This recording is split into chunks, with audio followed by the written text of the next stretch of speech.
Let me actually switch. I gotta order a third screen. I'm running out of real estate on my screens.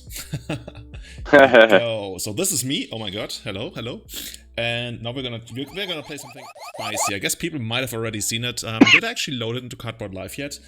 I think I did not load it into Cardboard Live yet, but that's what we're gonna do. We're gonna play Dane once again.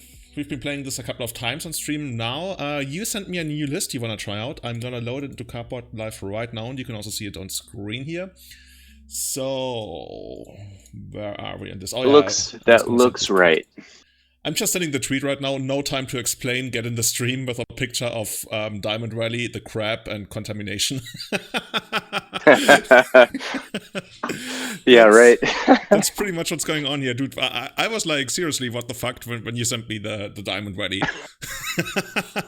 Well, because I remember joking about it one of the last streams. Like, we need a way to gain life. We need Diamond Valley, and then I thought about it, and it actually makes sense. Versus decks that are just going to remove our stuff anyways. We might as well get some life here and there when we can. We're going to have some awkward hands when we draw it early in the game, but I think that's worth it for the later game.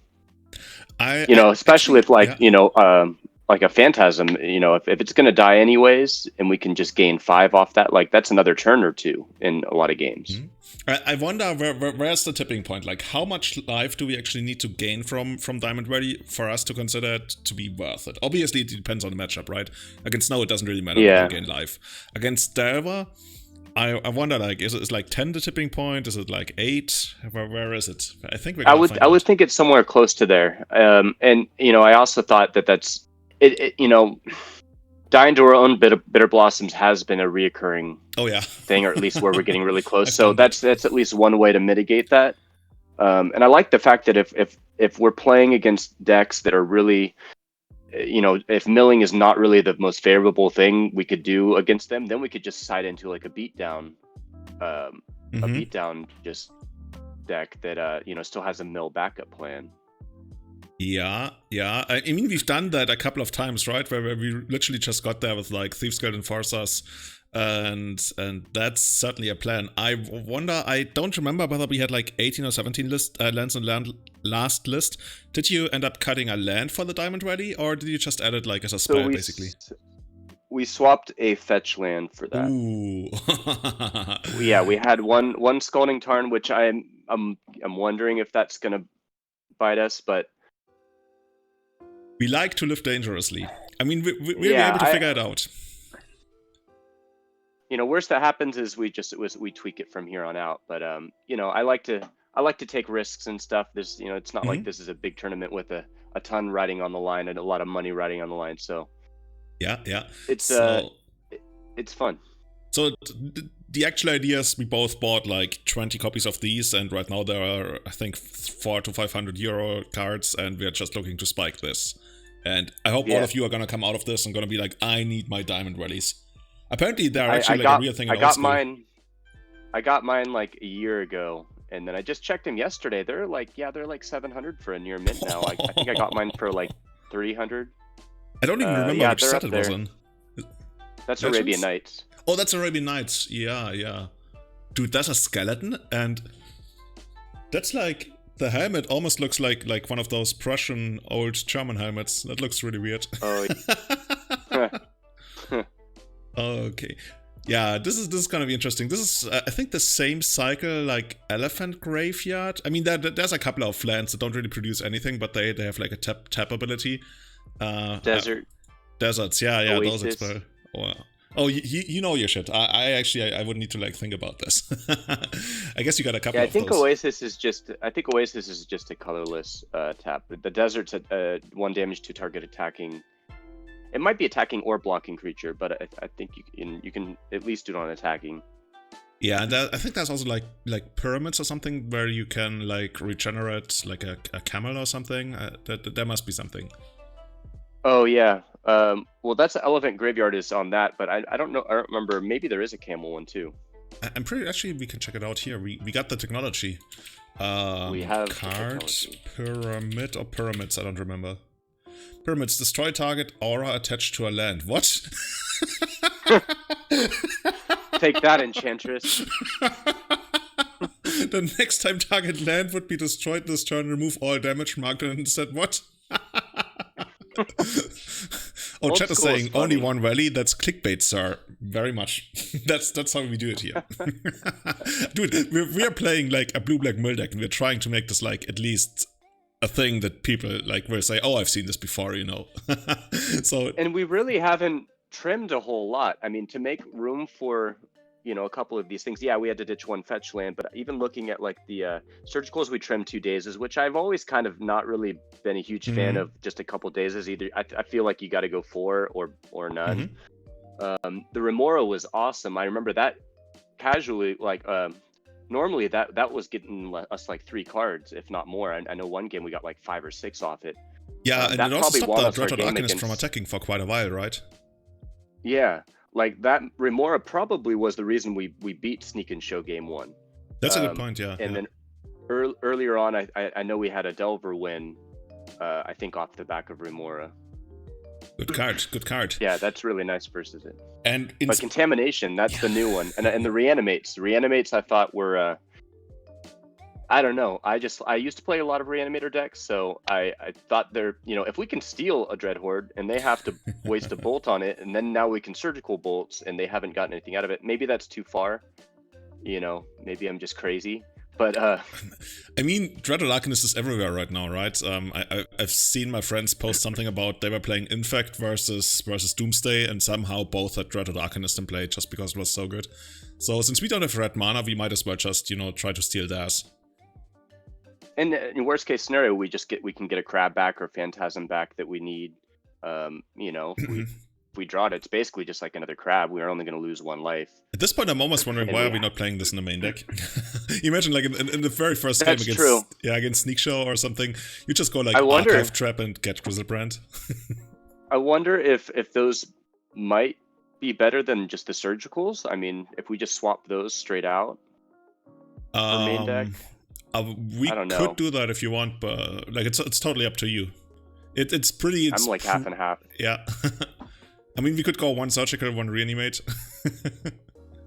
I'd rather go the surgicals. Okay. I'd rather have those game 1 actually. Let's go with those. Maroon Glaze is asking, do you also play Commander? Well, I don't really play Commander. I used to play a lot of French Commander, Dual Commander. In paper, I really loved that until like Wizards screwed up the reserve list. And I've been a guest on a couple of EDH shows, and I really liked it. And I might be another guest on another show in the near future. But let's get to Contamination. I've never played a game of EDH. Huh? I've never played EDH even once. That's something I'd like to get into. Yeah, it's really, really cool. I thought it was like, yeah, I'm gonna say it. I thought it was stupid, but once I started treating it more like a board game and not like a super competitive thing, I just feel like, hey, that's really cool. Like once you just don't think about it in terms of like Magic, where everybody's like min-maxing, trying to optimize and stuff, it's more like a board game, and it's not even that much about winning. That helped me appreciate it a lot more. Like you're more, it's more reliant on chance. Yeah, pretty much like when you invite your friends over and you know you have like a board game night and you have some good food and drinks and stuff, and you also happen to play a board game, and in this case the board game is just called EDH, right? And that's just how it goes. So okay, yeah, that's cool. I'll have to try that. Well, Contamination, yeah. So this is something I just came across the other day. I was scrolling through eBay just looking at cards, and I haven't seen this card forever, and I think I own a few of them. So you know, I thought about just putting 1 in because I think a lot of decks would just fold to it. If we have a Bitter Blossom out, you know, we're basically time walking every turn for 1 life. I mean, they're drawing, and we're all making land drops, but then that lets us build up, you know, a hand of crabs and phantasms. We can still play at our Thieves Guild. We can still play more Bitter Blossoms out. Yeah, you know what I'm wondering right now is if a snow land is tapped, I think it doesn't produce snow black mana. Because it says instead of any other type and amount, but I'm not 100% on this. Because if they have like... It seems like it would be a replacement. Yeah, it seems like it would be a replacement. But they can still get... Snow. I guess even if they couldn't cast Astrolabe, they can still filter their mana through Astrolabe. So I guess Snow wouldn't be the kind of deck that we'd want this against. But we are already pretty good against Snow. I mean... Yeah, yeah. We've been destroying snow most of the time. So we'd use this for something else, like you said, like certain decks that don't really have any other kind of mana source that we can completely lock out. Like the first thing that comes to mind is Delver, but of course we need to play this on a board where we are advantaged, which is probably going to be the hardest thing. If they have an early Delver, that's going to be tough. Yeah. I guess we can keep an early, like for this to stay on the board, we need Bitter Blossom anyway, and if they have an early Delver, we can always, go up to like 3 tokens. Or like 4 if you want to be safe. Well, I guess they can't cast anything anymore. So we can go to like 3 and then trade 2 for the Delver if it attacked and sacrifice the 3rd to this ability or something. But I'm excited to see how this goes. I've always wanted to make this card happen. I've always wondered whether there is a way to make this card happen in Legacy, but I wasn't really sure whether that would really work. But it's going to be interesting. By the way, does anybody know what this creature here is called? Is this like a witch engine? I remember that this creature in the background, that creature has its own card, and I'm trying to remember. I think it is which something. I think it was in Saga, right? Yeah, it's in Saga. It's in Saga. Yeah, it was in Saga. I think it's Witch Engine. Let me see. Yeah, Witch Engine. Awesome. I remember those cards from Saga. They were so impressive to me when I first opened the packs, and I was like, oh my god, look at this. Dude. Look at that. Oh, dude, yeah, I loved Saga. Off the back of Exodus and Stronghold and Tempest, I loved Saga. Chat is requesting an In the Eye of Chaos deck. I'm not even remembering what exactly it does, but I think it's something about copying spells and assigning new targets and changing controllers and stuff. It's pretty wild if I remember correctly. So, should we jump into a league? Should we give this a try? Yeah, I'm ready. Oh, Mark, you came too late. We just talked at length about Diamond Valley and how it's awesome and how we're actually gonna spike it because we both own like 200 copies. We basically like. We own, I think, 25% of the entire Diamond Valleys in the world, and that's where we're going to try to spec. No, seriously, it's there because we want to gain life, and we want to see whether that's going to work out for us. I have this button. I make a couple of changes here that auto-adjusts everything to the correct size, but apparently it doesn't do it for this one. Ugh. It's not what... actually, it could still be okay. I'm trying to automate as much of my streaming process as possible right now, and I'm trying to see whether I can get that to work the way I want it to. Auto sizer. Oh, I got way too much stuff going on here apparently. What's this one? Okay, whatever. We're just gonna leave it like this, and we're gonna wait for it to show up. So, what have you been up to lately? More music projects? Yeah, I finished my big project I've been on for months. We're getting the YouTube video put up there right now. That was the craziest song I've ever worked on. We're starting a new one right now. We finished with my alternative rock band. We finished our the editing on our live video. We shot at a big studio in like August with the band, and it's supposed to be like a pay-per-view live show, like an hour show. So we just finished all the editing and mixing on that. So our video producer is who he just got taken off a respirator from COVID. So he's probably going to be a while. The guy that was going to do some of the video editing, the final video editing. So it'll probably be a while until it's totally finished and put on there. But I'm excited that's going. Yeah, so that's the main stuff. What about you? Hope you get spoiled soon. Chat is, by the way, asking for the name of your band. So if you want, you can drop the links to your Instagram or I don't know where bands are these days. Here, I'll put them in It's not MySpace anymore. I know so much. Yeah, MySpace. MySpace is... That's ancient news. I'll type it in the chat. Awesome.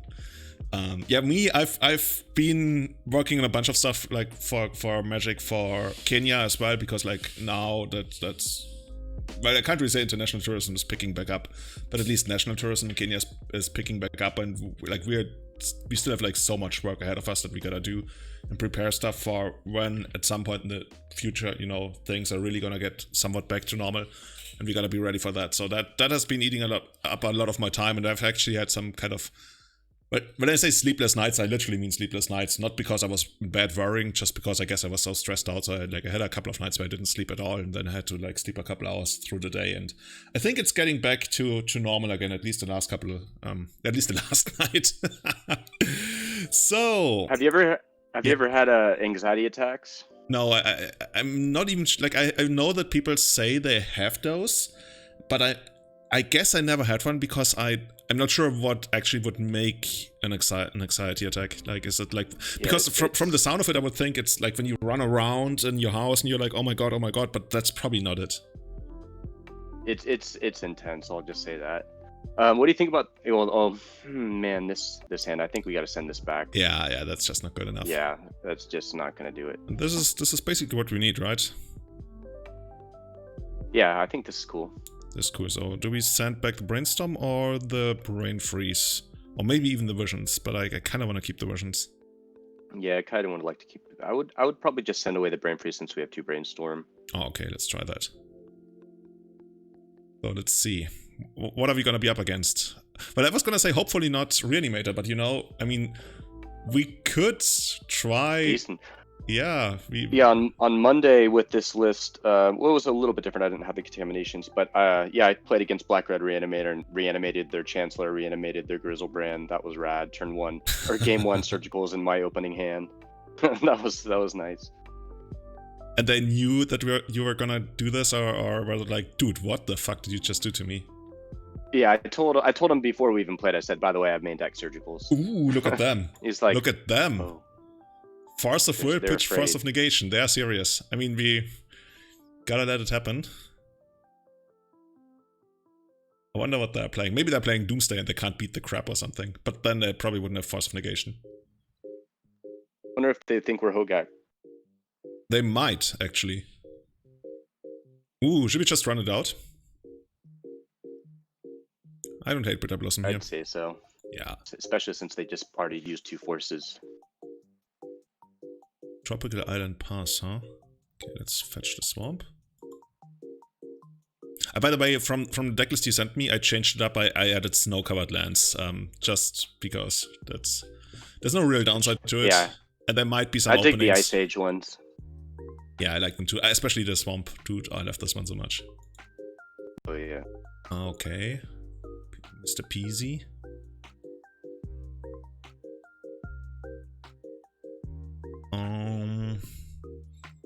Don't hate casting Brainstorm. Can we? No, we're still far away from using this for ambushes, but I guess we could still do something with that. I don't hate just running out the Thieves Guild so it doesn't get dazed. Also, you're saying we basically skip our land drop. I mean, we don't really need more than 2 lands in this deck anyway. Maybe we should just brainstorm. Yeah, let's just brainstorm, and then if it gets dazed, at least they're down a land too. Yeah. Okay, so we could.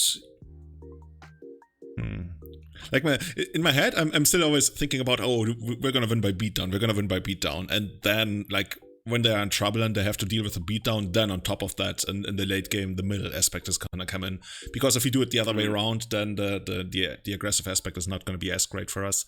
I like that we have a bunch of cards that we really want. I could even see sending away the Brainstorm, and then maybe the versions, like all of the other cards I really like, and we have the engine of Bitter Blossom plus Thieves Guild and Forcer going on. So this turn we could even play Prismatic Vista, Flash, and Thieves Guild at their end of turn, and that's probably what I want to be doing. And then send away. I'd put send back the Brainstorm Visions. Yeah, I kind of want to keep the Visions and send back the Glimpse instead, but I could see sending, like, we probably need to send back the Visions because it's still a little far from becoming active. Yeah, let's put back the Visions and Brainstorm. Okay, cool. I like those other 4. And then we just pass. And next turn we can play the Hedron crap and I think pass again and then play the Glimpse Stays Protected.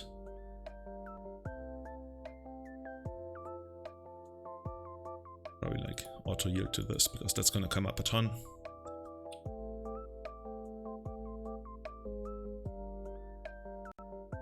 The tokens. They changed the art on the tokens.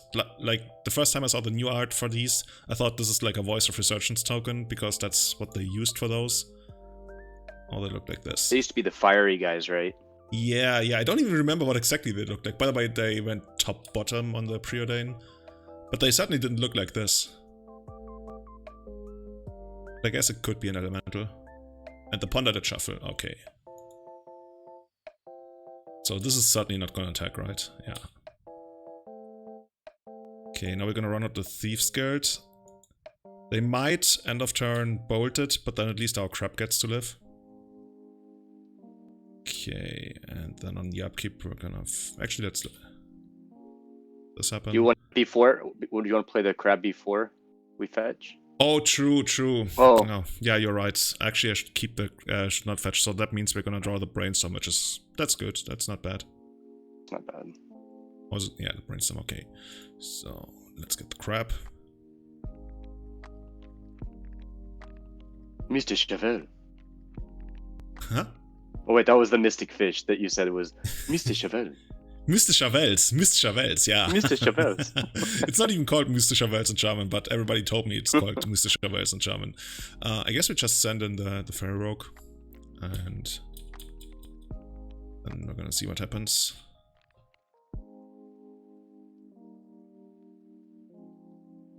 What's interesting is we could glimpse right now because because they didn't kill the Thieves Guild Enforcer, I kinda feel like they don't really have a bolt. So because the danger is if we fetch when they have bolt, they can kill Hedron Crab in response, and then we don't really get anything out of it. That's also not the end of the world. Yeah. It just running out, but that is running into a daze though.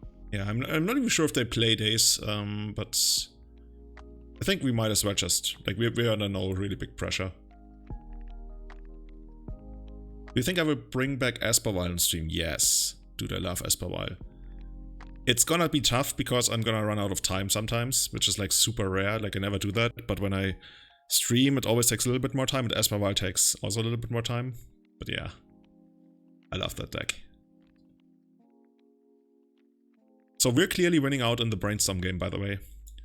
And we got the much better Brainstorms. And we have the better one because it hasn't been cast yet. On top of that as well, yeah.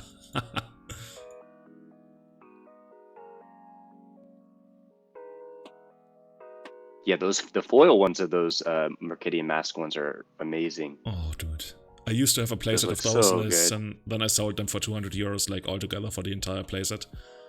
That was a while ago. Back then, I thought, hey, I'm actually making some money on these, but I don't even want to know how expensive they are now. Yeah, I was gonna look them up, and I'm scared. You're scared to look. Okay, Oko. I guess Oko. Oh, he's gonna make a food. He's going for beatdown, really? I thought he would, like, you know, the Oko would hit this or that, but they're not anything. I don't think they're really afraid of the mill aspect. So let's fetch on the upkeep because I think Visions is, well, it's a good card and I really like it. We are still a little far away from it. Although we do have the glimpse. True, but I think we can do better. Okay, so they actually have Delver and Wasteland. That actually makes me feel they probably do have days. Even though we still haven't hit our days yet. I guess we can just go and well, first of all, we should draw for the turn. Archive Trap. That's gonna take a while to become active. I guess you just, like, randomly hit them with a glimpse, right?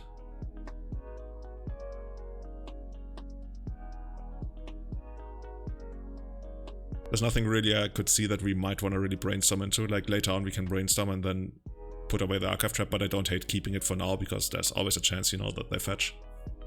Yeah. Yeah, let's just run out the glimpse. Yeah. Let's hit them for 10. Let's see if there's gonna be any Uros. Unfortunately, we can't really properly reanimate an Uro. That would be sweet. Okay. Yeah, days. So 2 days is... Oh god, those the artwork I love, but the frame I don't. Dreaded Arcanist's Gun. Okay, they're down to 26 cards. So we're slowly getting there. Also, we should probably attack Oko so they can't, like, steal stuff. Let's try that. Oko and Oko. And right now they don't really have any kind of beatdown going on. Like, those two, like, they run to these. And then after we take 2, that doesn't really matter too much. It would be so sweet if we could actually get them on the fetch land. Come on. Void Bolt? Ugh. As that happens.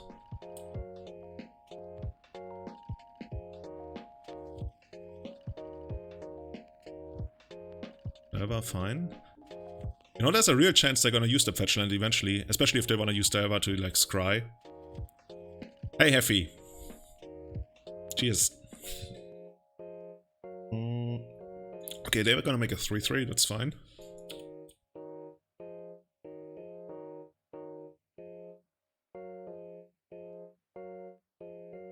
This seems like a good block, and this.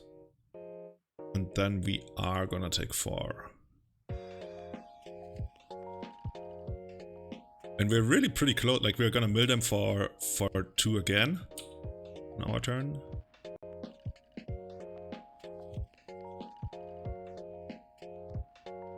Do you want to end-step Brainstorm? Not really, like, it's not that we're looking to use our mana on our turn, like, for, like, basically, when you end-step Brainstorm, you're trading card quality for like, tempo in a way, and it's not like, I feel like we want to do that here because our card quality isn't very high, because this is like hit or miss, like 1 or 0, and I think now in the main phase it makes more sense. But I'm not even sure we should do that, because if they really try to do the thing on the upkeep where you fetch away something bad on top from the Delva, then we instantly win the game. And I think that's worth holding out on the Brainstorm. Okay. And if they don't do that, we can like still make a decision depending on what they do. Okay. Do you want to hold back attackers just to have more blockers? Yeah, the thing that scares me is an Ocon 5, because they can go minus and steal this, but it's probably no big deal really if they actually did that. Yeah, let's hold back a little bit on the attackers. Dude, I so much hope that they're... Oh, they are fetching. Okay, we got a stop set, and they can't Force of Will here. They can hardcast like 1 Force of Negation. Okay, let's hit them. Cast for 0. They do not know what's coming. Nuclear launch detected. They're gonna be like, there's no way they have 2. Okay, let's actually check out what they have before they concede. If they concede. Anything new? Oh. And we're gonna hit them again. Turn 6. Turn 6, Delva down to 0 cards. And how many dazes are there? We see 3 dazes, and I think the last content, probably not a daze. They conceded. Dude, our engine got us there, and I guess the half deck mill of the 2 traps. Dude, that's funny. That's good. They had a pretty decent board presence too. We were able to hold it off a bit. Yeah. I think the biggest thing for them was that they didn't get the turn 1 Delva, which helped us out quite a bit. And yeah, we just got there. So, what are we looking here? The sideboard has changed quite a bit. So I'm just like moving cards over here that I'm considering right now. Like these are the cards I'm considering right now. I guess Dreaded Arcanist could be a thing. So, Reanimate. Yeah. So, what would you be looking at? 7. I guess Surgical go out, right? Yeah, we could take the surgicals out. I mean, they can be nice, but they can come out. Then I could see the Brain Freezes. Yeah, I could see the Brain Freezes out. Maybe a Glimpse.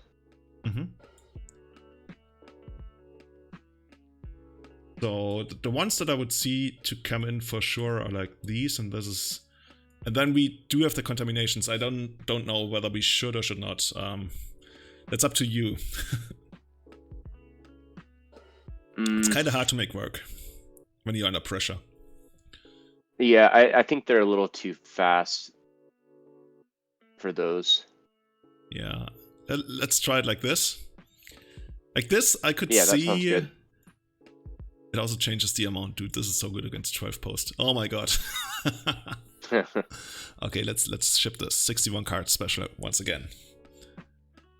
Can you imagine how insane it would be if we get a Dreadhorde Arcanist and we can actually use the Dreadhorde Arcanist to flashback something like Visions of Beyond? That would be sweet. Okay. We got a crab, 2 lands. Yeah, this is great, right? This is all we want. I love this. Yeah, one other thought I had versus red decks that are going to bring in Pyroblast, they're going to go against all, go after all of our blue spells. But if we side more into a black beatdown with Contamination, then that becomes less worrisome. You're basically saying if after sideboarding we have more black cards that really matter, that's gonna help us out quite a bit. That's true. That's very true. And the crabs are just added bonus. I'm actually trying to figure out whether we want to even cast crab on the first turn. Because we could also just flash in Thieves Guild Enforcer at their end of turn. And then go... Well, actually, no, we shouldn't really do that. No, let's try it. Let's try it like this. Because if we wanted to do that, then we would need to get an Underground Sea, which we can't here anyway, but also we shouldn't. Because if we want to cast get a UC. Thieves Guild and Hedron, then that doesn't really work out. Because then we get wastelanded and it's like really bad. Bit Error Music has the best line in chat. Reanimate Dreadhot, attack, reanimate another Dreadhot. We're just gonna steal their entire deck. Dude, I didn't even think about that. That's actually hilariously... I think that's a line that might actually come up at some point. Oh, I can't wait. Oh, cool, we got a red Elemental Blast. Mike Diffin, yeah, you're just in time. We're up 1 game against Stava already. I'm actually super happy that they're not casting Dreadhot Arcanist here. This is always like the super critical turn. They did not shuffle on the Ponder, so that's probably going to be fetch land go or something. Actually, I shouldn't have 6 because that kind of gives away that we don't have trap.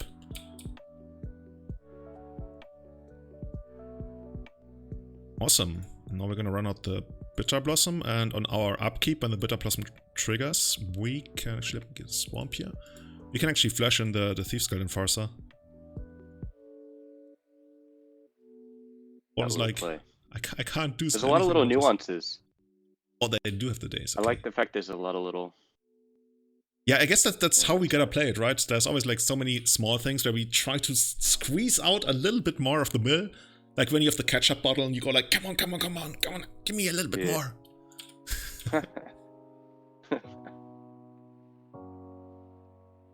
Okay, this is probably gonna be Dreadhot, yeah. Oh, dude! Mike, thank you! Thank you. Mike just, in chat, he's saying he bought the parts for this deck. The deck is spreading. It will take over. Yeah, it will take over. I'm actually trying to remember how many Underground Seas are we running. Because that's relevant here. Oh, 3, okay. We should have 3. Yeah, we do. Because here we can play a fetch land, we can play another Bitter Blossom, and on their attack, or not even on their attack, on either their end step or our upkeep, we can flash in the Thieves Guild Enforcer, and we can still make up our mind on that by having more of those. Because this one. Do you want to ambush? Do you want to just ambush the Dread Horde? Can we actually ambush the Dread Horde? If he taps out, then we don't have to worry about the bolt. Because is it going to be big enough though? Oh, true. Shoot. Because we can get to 7, but they also flashed the Ponder back, so we couldn't even get there. Yeah, that's true. So I think what we want to be doing here is we flash back on our flash it and on our upkeep, just to get the extra mill. Mike, let us know next time you're here. Let us know how that works for you. Are you gonna play offline or on paper? And I mean, you don't need the Diamond Rally, by the way. This is something we're trying out right here. This is not like an integral part of the deck, but it might become one. Who knows? Yeah, Diamond Valley is just it's used to help, us not die from our Bitter Blossoms if we really need to survive, and also with our crabs if say that we're winning with the beatdown, which is very likely with the Phantasms and Thieves Guild and all the tokens, then we're maybe less on mill, and then we could just start sacking crabs for food, cooking our crabs. Cooking our crabs in the Diamond Rally. That's actually really cool. And I'm glad that it's toughness and not power, because that helps with all the crabs. For us, all of this doesn't really help. I guess this is one of those games where we really gotta find the brainstorm.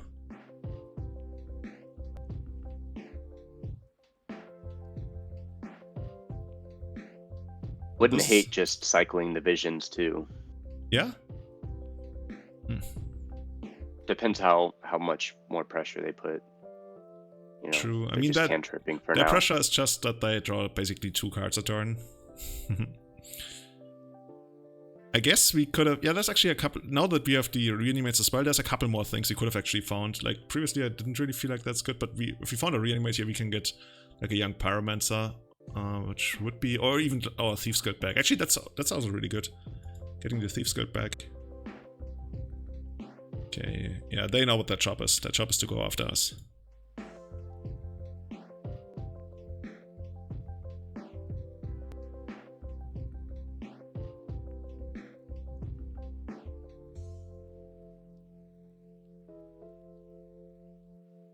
Sven, Everyday Channel, we're actually recording tomorrow, so either Sunday, Monday, something like that. Depends on how much editing I have to do, which heavily depends on the kind of guest we have. Hey, let's see. Ooh, Remora. Remora is gonna put a stop to the... Actually, we are basically cycling the Remora if they kill it with Red Elemental Blast, which is not the worst. Yeah, and then it burns it, so it saves, a crab that we might get. We just like run it out here and then see how they respond to it, and then also cycle Visions of Beyond on the same turn. I don't hate that. It'd be really great to find a brainstorm. Yeah. Or they... Okay, I guess that's what they can do. I really want to find a reanimate now. Ooh, actually, that's also really good. Should we do this? Okay, this is the thing. If we believe they have Force of Negation, then we probably should do it on our turn, because if we do it on their upkeep, then they can hardcast it and trade 1-for-1, but they lose a little bit of tempo, but they're ahead anyways. Whereas if we do it now, they can not lose the tempo, but they lose 2 cards. So I think it's worth it to do it now. I'll do it right now. Yeah, let's do it right now. Oh, you did, Sven? Thank you. Thank you for the support.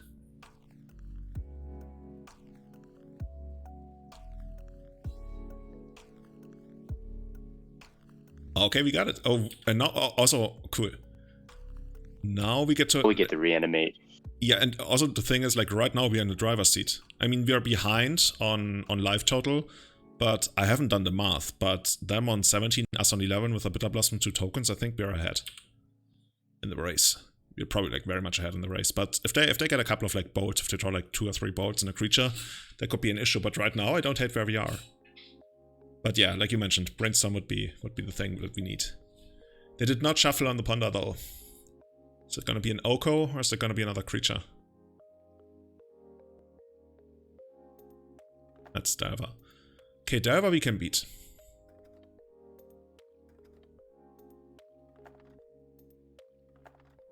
Archive Trap. We can should we just like... They did... Let's see what they did on the Ponder. What did they do on the Ponder? They did not shuffle on the Ponder, so... I think they drew the Delver. Yeah. I think there's a good chance that they will use this fetch land. Basically, what I'm trying to figure out is whether I want to play these 2 lands so that we can hardcast a trap around days at some point in the future. We could also like technically... Yeah, we're not in a rush. Although they did keep on top, I would like to mill off the top.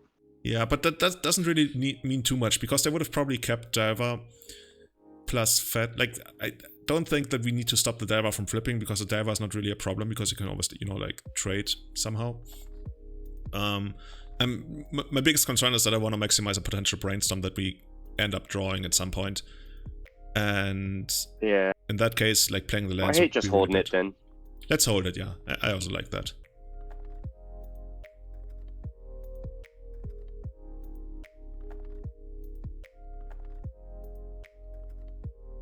And we just have UCs left, to fetch. Yeah, we got basically everything. Okay, now they're not fetching? That's interesting. Oh, that must be a creature then. But which creature would be better than Delver? Worse than Delver? Because they knew they had this thing on top, and I don't think they would have a land on top. Oh, it's the second Delver. I guess that works. You can do that, sure.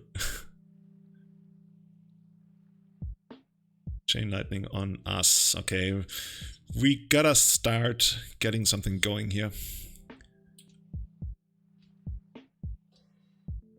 Brainstorm.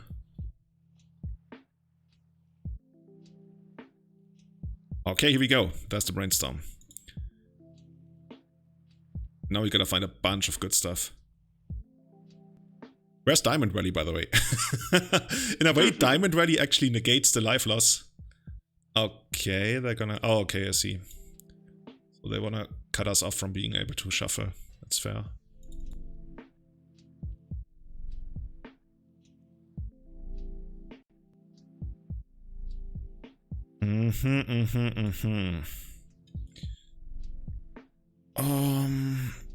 So... The 2 traps and the drown in the lock for sure. Yeah. Maybe just put back the lens and then brainstorm. Or wait, shoot, we kind of want to brainstorm again, don't we? I don't think we need to brainstorm again. We can... So I definitely want to drown in the lock. Basically, I want to keep the 2 traps because there's a chance they go like fetch. They know what's on top, so there's a chance they like don't have an instant sorcery on top, so they're gonna fetch and try to flip the divers. And I want to kill one of the divers in this. And then, since we don't really want to brainstorm, I don't hate putting like Underground Sea, brainstorm, and then make our land drop here. Yeah, I don't hate that. We could also go brainstorm on the bottom, Underground Sea on top, play the land. Next turn, play another land, have 6 mana, hardcast trap on them, untap, hardcast trap on them. We might be a little short though, that's like 26, that puts them down to 12. And then we need some more help, and like once again our Bitter Blossom is the thing that we're racing, kinda. But I think Valley, come on. That gives us the best odds actually. Just feels weird putting the brainstorm on the bottom. What if I do it like I would put the brainstorm on top. So Underground Sea on the bottom? Yeah. Okay, let's try that. And let's hit... well, it's an instant. If they... Okay, so this is an interesting spot. If they didn't know the top card, I would actually wait until their upkeep, because that would make them more likely to fetch, because then they would still look at the top card and then fetch and then try again for the second diver. Since they know the top card, there's like, yeah, there's no really... Yeah, let's do it in the upkeep then. No, I'm basically saying I want to do it like, I only would want to do it on the upkeep after the divers had happened, if they didn't know the top card. Because with a fetch land and 2 divers, you can do the scry thing where you try this one and then you try this one. But they already know whether they're gonna hit or not, so they already know whether they're gonna Misty Rain first or not. So we don't need to give them to entice them to fetch. So we might as well do it right now when it's safer. Okay.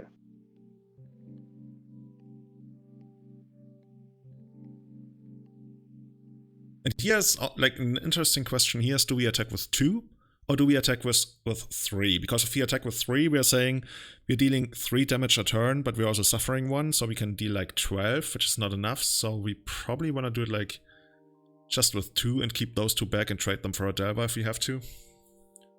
I wonder if they have a bolt, then we just die in a bolt and a swing. Yeah, exactly. The thing is, if they have bolt, we're never ever winning this game, like never. So we just play as if they didn't have bolt. So I think we just go for this. Okay, let's see. Are we gonna double archive trap them again? They passed, they know what's on top, so that's gonna be an instant sorcery. Or like a really good planeswalker or something. Okay, it's interesting. They should have known what's on top from the ponder. There goes our idea of using this.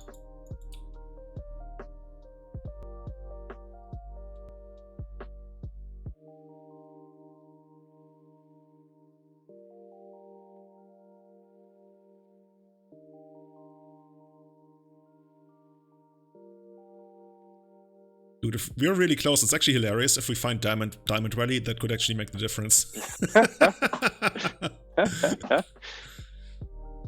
Let's see if we can find something that adds to the beatdown.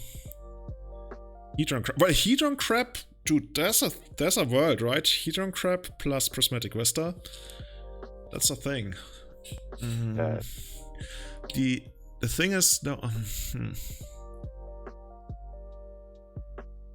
If we want to do Hedron Crab this turn, then we we shuffle away one of the traps, and I don't feel comfortable doing that.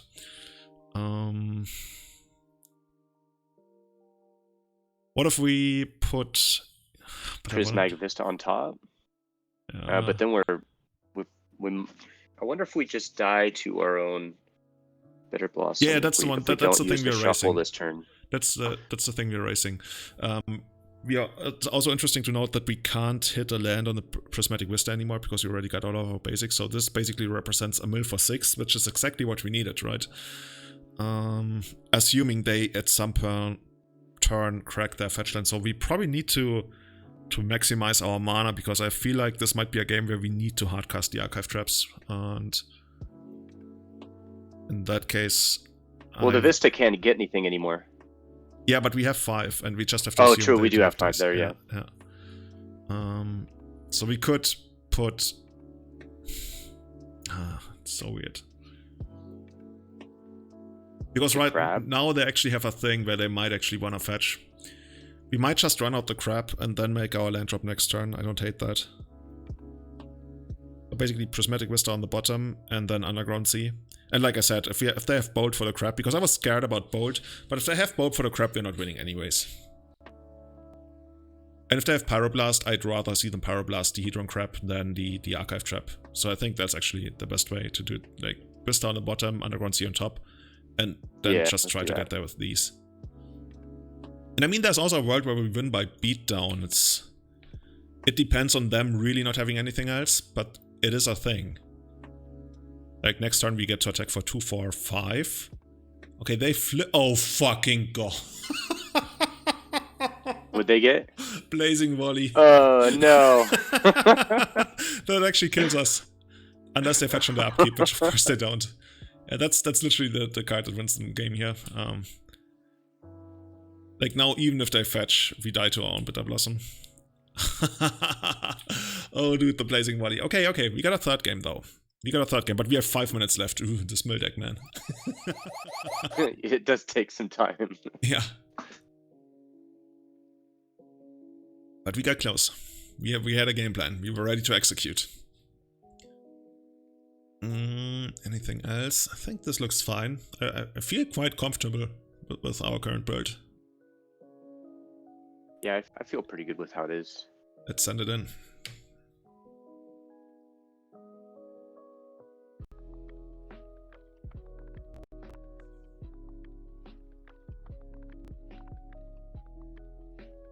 Dude, Chase Phantasm, by the way, would have been excellent in this game.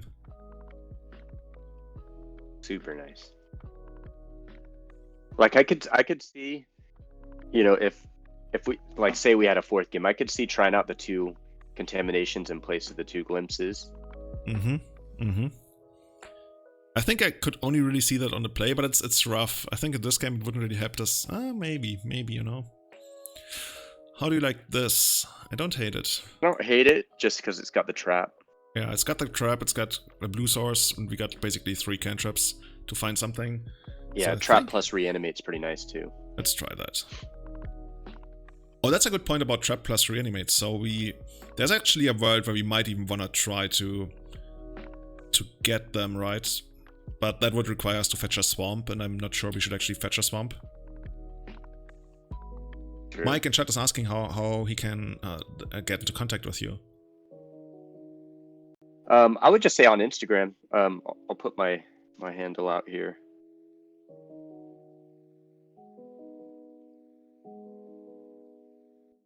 Should we reanimate the Delver now? Like Fatal push reanimate Delver, now we are the Delver deck. I think we probably should just like cycle divisions, right? Yeah. Since we got 2 of them. Go. Island.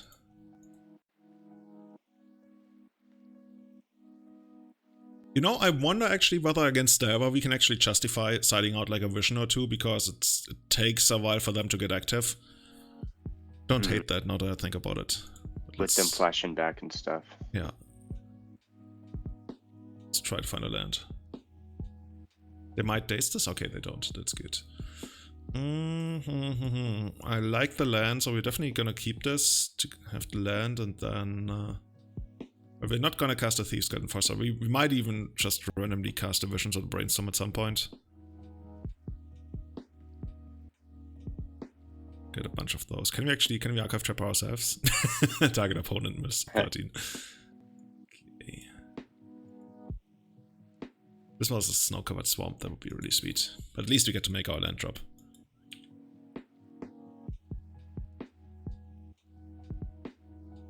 Have I seen the previews for Kaldheim? I have.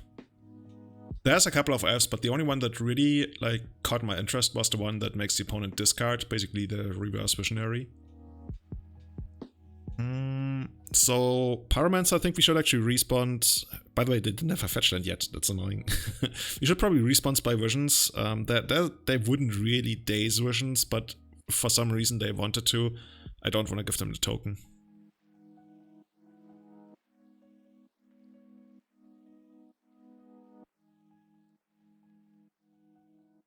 You like that? Yeah, let's do that. Okay, let's Sorry, I think my mic cut out. Ah, okay.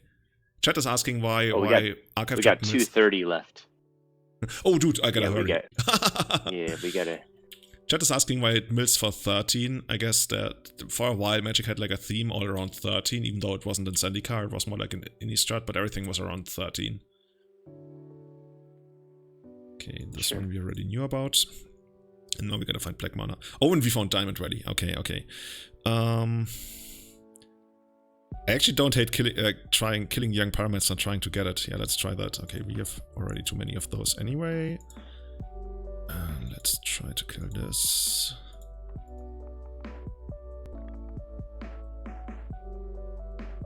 And pass.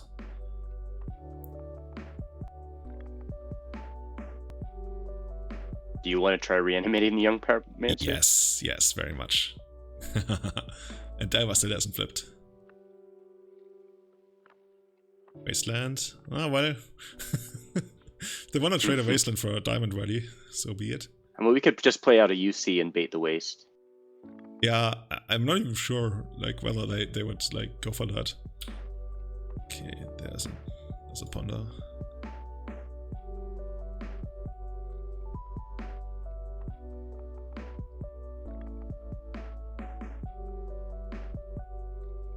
Did not shuffle? Okay. Oh, dude, the 2 minute thing is actually annoying. I know. That's like I'm keep looking up there. Let's try to get this one. Give it. Thank you. Oh, I gotta auto yield to this. I think we actually want to key. Oh, whoa, okay. Gotta go like this, like this. And our opponent's probably gonna read. Auto yield. I remember back in school, like when we first started playing, we thought that you could sacrifice the opponent's creature. So whenever a card said sacrifice a creature, instead of a drawback, we thought that was like extra power, extra value to the card. Because it allowed you to sacrifice the opponent's creatures. Yeah. So a card like Diamond Valley would have been super overpowered. Sacrifice, like basically destroy a creature, you gain life equal to its toughness. Like, what the fuck? That would be insane. That would be like a power 9 card. Yeah. Imagine you could like play 4 of those. Nobody could ever play creature decks. Okay, Oko. So they haven't fetched yet, but maybe they will. Oko's cooking, sure. Keep cooking, Mr. Oko. Delva still hasn't flipped even after the Ponder were kept. What's going on in this world? Guess there goes our Pyromancer. Or maybe even the Crab. They should probably kill the Pyromancer. Oh, they killed the Crab, okay. Gonna gain some life. Diamond Valley has been activated. We could trade... Actually, don't really have the time. Man. Yeah, I keep forgetting when we chat that this deck takes a long time. I mean, we are not in a horrible shape here. Okay. I'm gonna get rid of the Archive Trap for now. It's not happening. We gotta win with Beatdown. And we gotta have a bunch of Beatdown.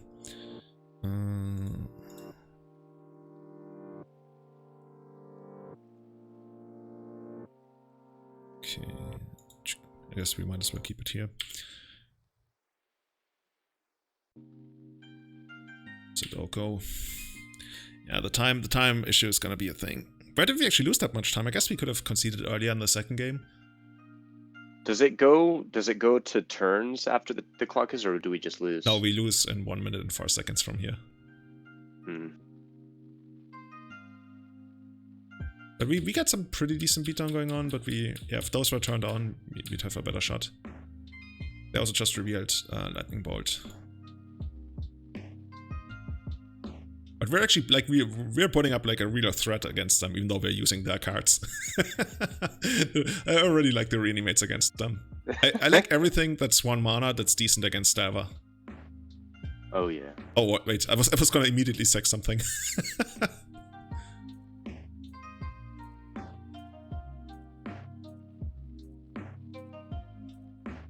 Okay. They stole it. Oh, and now they get Blazing Volley. Dude! Never thought Blazing Volley would be good against us. Turns out it is.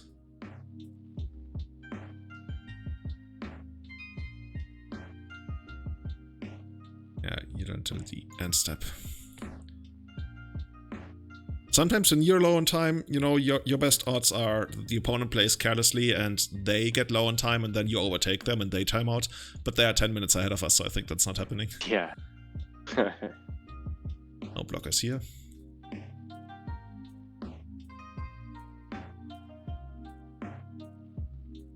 They literally played the entire game without fetching once. Like the one fetcher in the graveyard, that's something we made.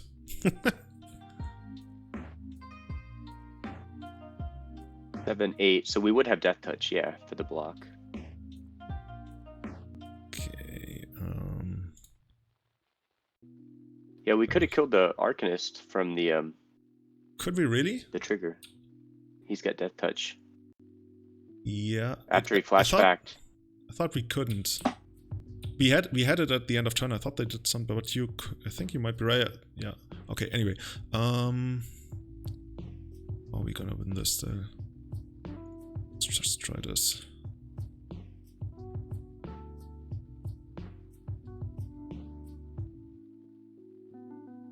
Oh no, we couldn't. We couldn't. I was actually confused for a moment. Oh no, you're right. You're right. We could. Because I was looking at the graveyard and wasn't enough, but I forgot that this actually mills for 2 when it comes into play. So yeah, we could have actually taken out the Arcanist. You're right. I think now it's getting away from us.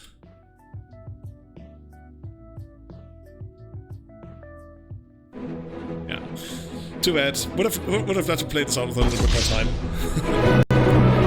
Arnisada! Yeah, I think they just got ahead, but the reanimate was pretty cool there.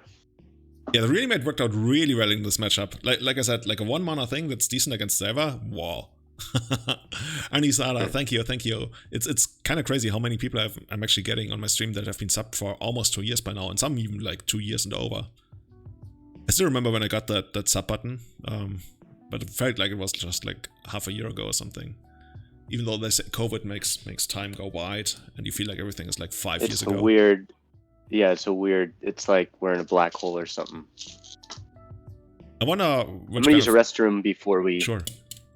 I'm actually. I probably shouldn't queue up because then we're gonna lose time.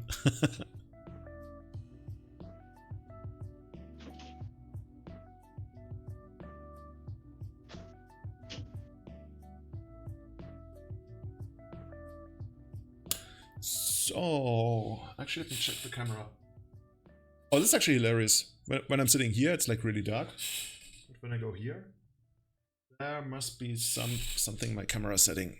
I tried to learn so much about all of this, but I can only ever learn so much.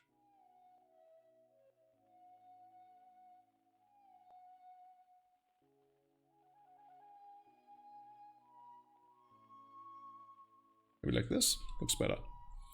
Like it.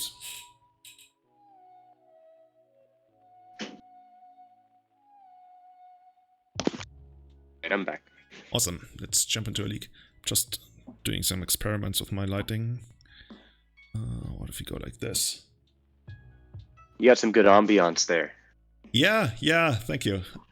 I've got a couple of things. Purple light. Yeah, I'm trying those out like with different colors right now. Like, this is basically what I got during the day. Oh, it doesn't connect. Come on, Wi-Fi, connect.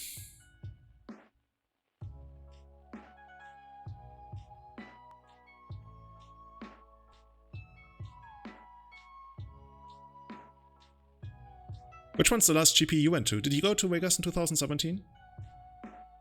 Yeah, I went. That had to have been 2017. Yeah, I went that year. That was the only one I've ever been to.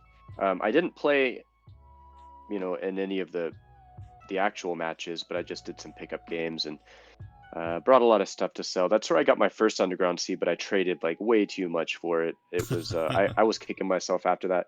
It was like a near mint UC, and I think at the time they were like 700. I just wanted one so bad. Yeah. And you're gonna think this is crazy. So you gave away 4 like Japanese. Yeah. No, 4 Japanese Yavimai Hollow, 4 Metalworker, 2 Revised Fork, Tropical Island, a Badlands. I think all for it. And okay, I realized after the fact, yeah, because even the Metalworkers right now are like $100 a piece. Oh, I didn't know, but I guess those are a little bit harder to move, especially the Yavimaya Hollows.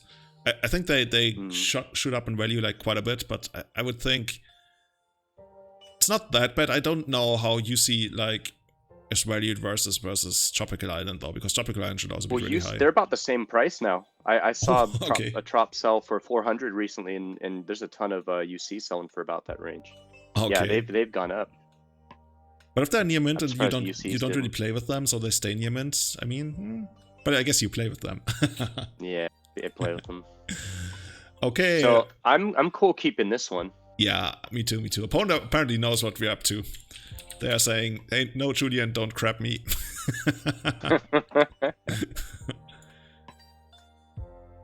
And we run out the chase, right? Yeah. So we go chase into glimpse. I don't hate just holding off on the Jace, just so once we hit it on the ground, it's already got its threshold in case they have like a bolt. Yeah, but we can also hit for 5 on the second turn with the flyer if they don't. Oh, true. Yeah, let's do that. Let's try that. It's when they have 10, right? It's the new threshold. I want to see them go like, Astrolabe pass and then we hit them. This could be something. Real Dane. Apparently everybody paid too much for their playset of UCs. Don't even remember where I got mine from. Like everybody in Europe just they get their playsets from MKM. Okay.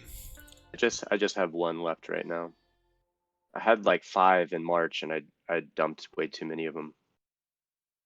5 achieved. And apparently they are... Oh, Krug the Thumbless.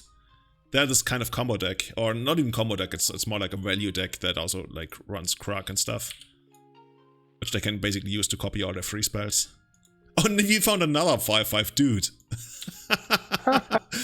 Opponent will be out of this game really quickly. Like, who's the mill deck now? I don't even know. We just need like a single mill spell to make it work. I think it's actually... No, this guarantees that we don't get double dazed. I think that's better. They have to force of it. Awesome.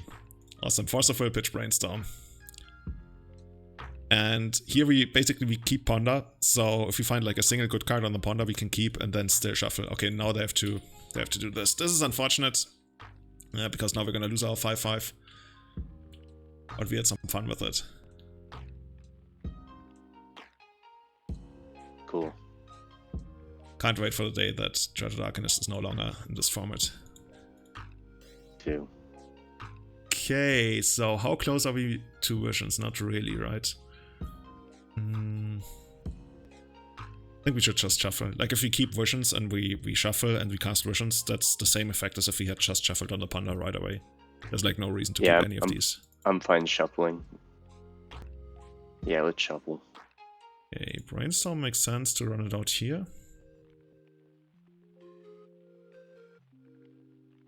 Maybe we can find another 5/5. More of this stuff, so... Underground C gets sent back, and I guess we keep the diamond. Glimpse Visions. We Glimpse Visions. That's good. Then our Visions is on. Is it?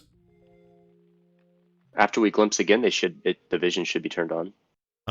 Then there's down to 29. Then we still gotta hit them for a couple more. But yeah, let's definitely keep that. Okay, let's fetch on the upkeep. Should we do it right away? You don't really need to, right?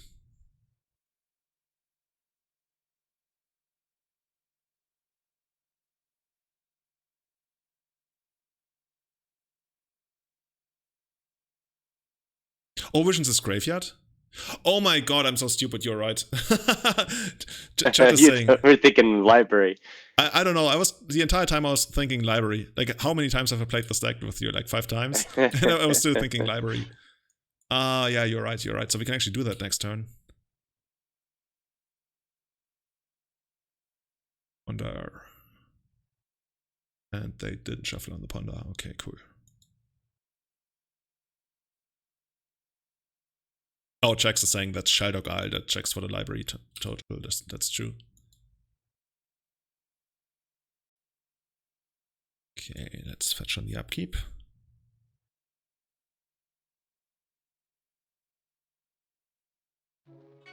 Once again, basic lands assemble. Basic lands. Form, Dimir. Okay, so what did we hit you there? It looks pretty straightforward, just a typical Rock Delver deck.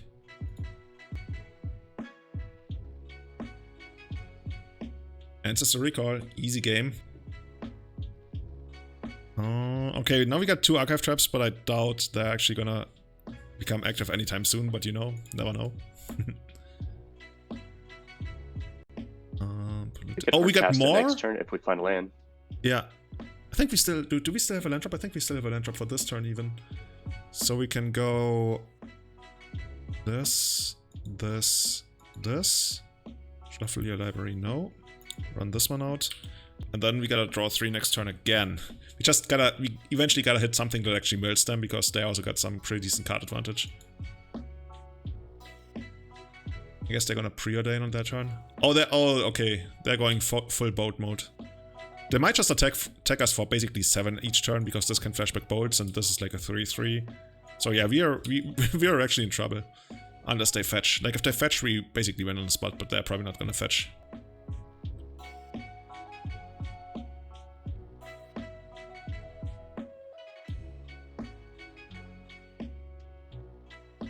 The Valley is mostly just a fun one-of, just to try out to see if it helps us on the games that we lean more towards the milling. And if we don't need the Phantasms, we can just sack those for 5 if we're under a lot of pressure or you know, from bolts or whatnot. Yeah, like in this game. But we couldn't find a creature.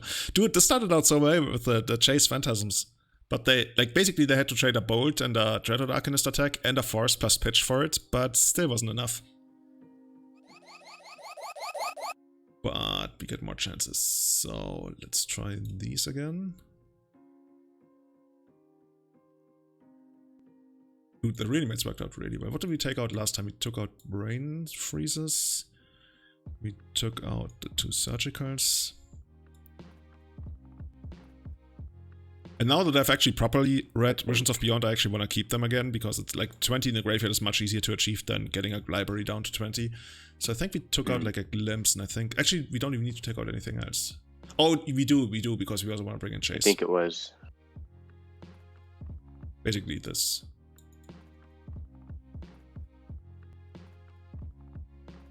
By that.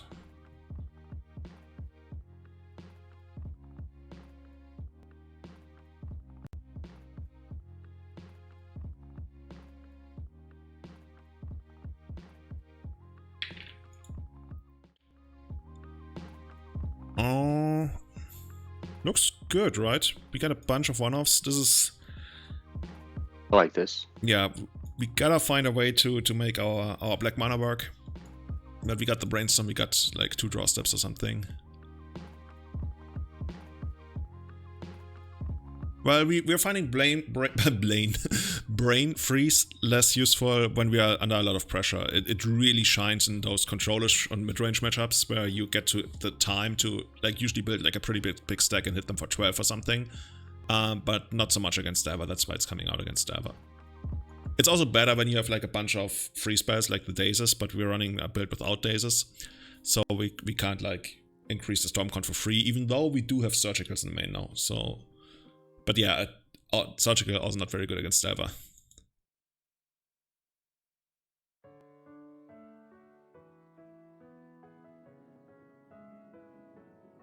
Okay, here we go.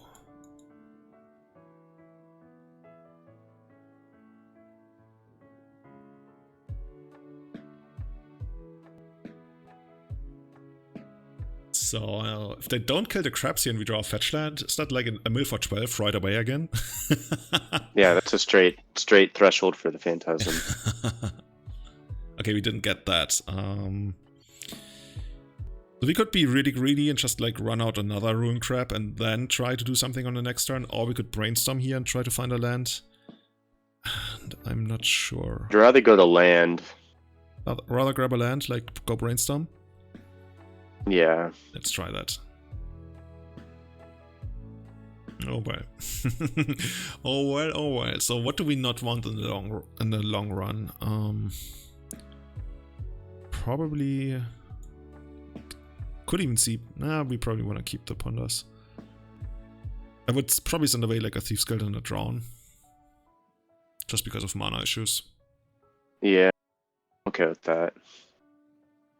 I mean, we're gonna redraw one of them anyways next turn, and I think in that case, I would want to draw the Drown in the Lock. Yeah, me too, because it can take out something that they have. Oh, there's a lengthy question in chat. 3 Pillars of Legacy. I've never heard the 3 Pillars of Legacy theory. I also I didn't ever consider Chalice a pillar of Legacy. Chalice like slowly became a thing around 2012, 13, 14, like as a deck that actually, like as a card that actually sees play, and now it's kind of going away again. And I guess that's a long enough period for a lot of people to consider it like a mainstay card of the format, but to me it's more like a cheesy card. So yeah, I've never heard about that. Okay, opponent's also really struggling with their mana, apparently. They played Ponder and Brainstorm and they still haven't like found proper mana yet. But they could have actually hardcasted these. Oh. Okay. Guess thus far nothing's happening. Our hand is pretty strong once we find mana, so I don't really mind that. So if you wanted to come up with a list like that, I think one of the pillars would need to be Green Sun Senate.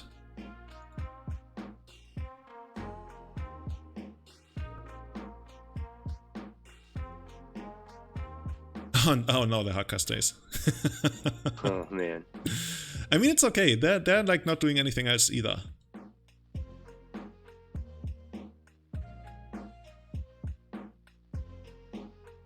Dude, they really got nothing. Maybe they have a fetch land and they just don't want to use it.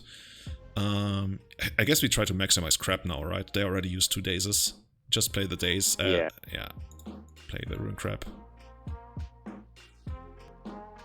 If they get a 3rd daze, so be it. We still have proper mana now. Oh, Hymn is long gone as like Hymn is not even legacy playable anymore these days, I would say. But then maybe just Pox. Yeah. Like if I had to come up with like Pox is hard with this deck. Pox is like the bane of my existence. I think you've told me that you've struggled against Pox. I guess I win like 1 out of every 8 games. Thing is, I would guess like something like Bitter Blossom would be really good against them because they probably struggle to deal with it, and it provides like a consistent source of like stuff. Like you usually beat that deck by having stuff, but of course you don't always get to like have your Bitter Blossom and play and like the mana and everything. It doesn't always work out like that. So yeah, since we were talking about like potential like pillars of Legacy, I don't really like the concept for Legacy because in Vintage it's much clearer, in Legacy not so much, and you end up with like 7 pillars and then you still miss something. But it would probably be Days as like Delver and everything around it. Ancient Tomb, Green Sun Senate. And then I'm probably, like, it used to be Life from the Loman away, but I think that one's gone away. Probably Dark Ritual. And then I'm maybe Hedron Crab. I wonder why they're taking so long on this. Because he's only got a Wasteland. I guess he's considering wasting our Vista. But that wouldn't make sense, right? The only reason it would make sense is if they had, like, Dismember in hand, but even then it wouldn't really make sense. Well, yeah, I guess we just keep milling them. Get black mana. Again. Oh, they got High Breacher as well. Okay, if we're not winning this game, then I don't know. Let's flash this one in on the upkeep. This looks really good. Looks really good, right?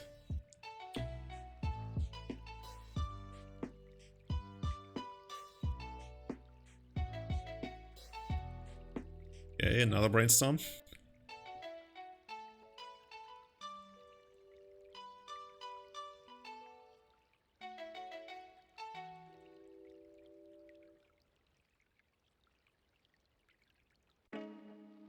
Okay, that's probably a removal spell.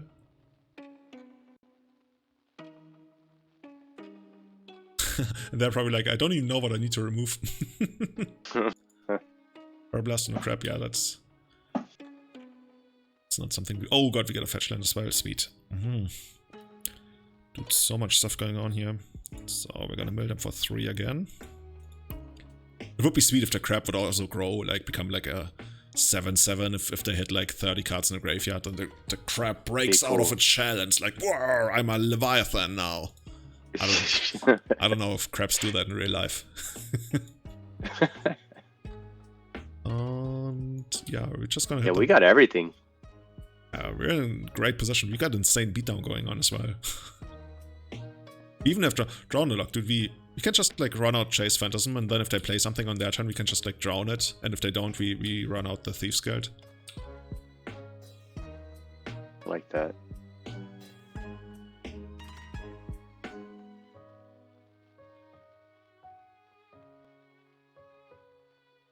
There's a Spell Pierce and a Hull Breacher in the graveyard, so that's something we should consider for the third game. I thought, yeah. There's only like 1 days left in the deck. I feel very confident. Just hitting this right now. I mean, I guess, you know what? Actually, technically, we could do that on our turn. We can just like run out the Thief's Guild at their end of turn, and then on our turn, kill the Dreadhorde and be safe against Daze. Unless we see the 4th Daze in the graveyard now. But we only see 1, 2, 3. And they must have a force in hand, I would think. There's none in the graveyard. There's a good chance, yeah.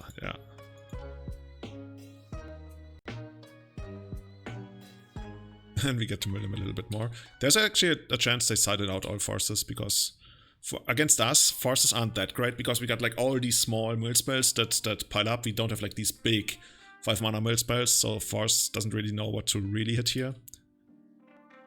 So I think we got this in the bag. Yeah. Since we've milled so much and we haven't seen a single force of well, there's a decent chance that they just don't have them post-sideboard. Hey Min, how's it going, man? Also interesting, they have 2 Spell Pierces and 2 Hull Breachers after sideboarding, so that's something to keep in mind.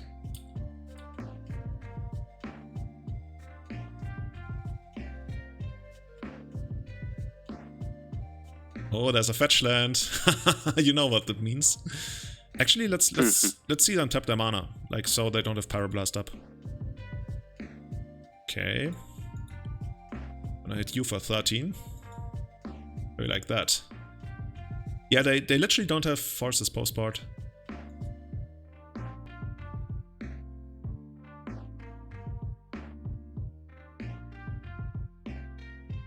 Let's just run out of 5/5.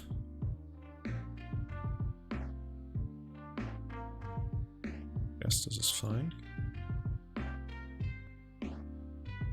This concession. Oh, they have 3. Okay, dude, they got 3 Spell Pierces post-board. That's a lot. That's more Spell Pierces than I've seen in Legacy in the entire last year. Oh my god, are they actually gonna kill us with this? Are they gonna have like some insane combo with Krog?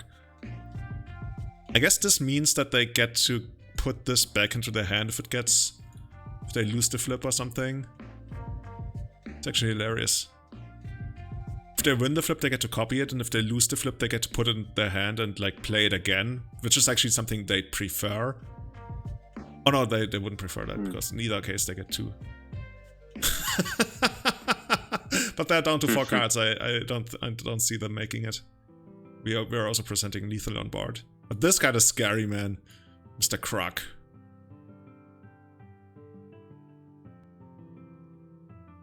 There is a build, Lavamancer, that plays Krog, but that one plays red.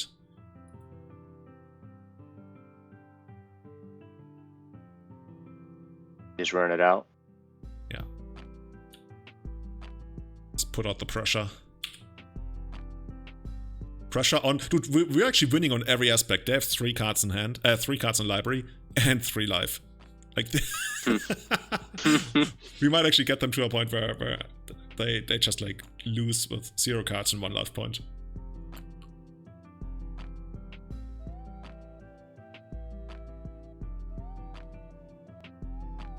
Okay, they went top bottom. I wonder how they can actually still kill us. This time we don't need. They have 1 card left in the library. It's gotta be it. Gotta have something really crazy. So if they go like bold, like they attack us here 1, 2, 3, and then bold is like 6 damage. So that's 9, takes us down to 5, takes us down to 4, but then they need like another bolt in hand. Something. I guess they can attack next turn as well. They can basically go bold this turn on the Dreaded Arcanist and then copy. Yeah, that's actually really scary. This is actually really scary. We might actually need to keep the Fairy Rogue back. Next turn. This is really tricky. Actually, probably shouldn't. It's a little scary, yeah. Should probably like use this to save 2 life because we're winning by decking them. We just need a Crab or a Thieves Guild or a Glimpse. So I think we are still winning this. We are still winning this right now, but I'm not sure. Like next turn we take exactly 8. And also there's the Bitter Blossom Mill, okay. Oh, I was talking about game 3, but dude, this Krog, man. It's a little scary.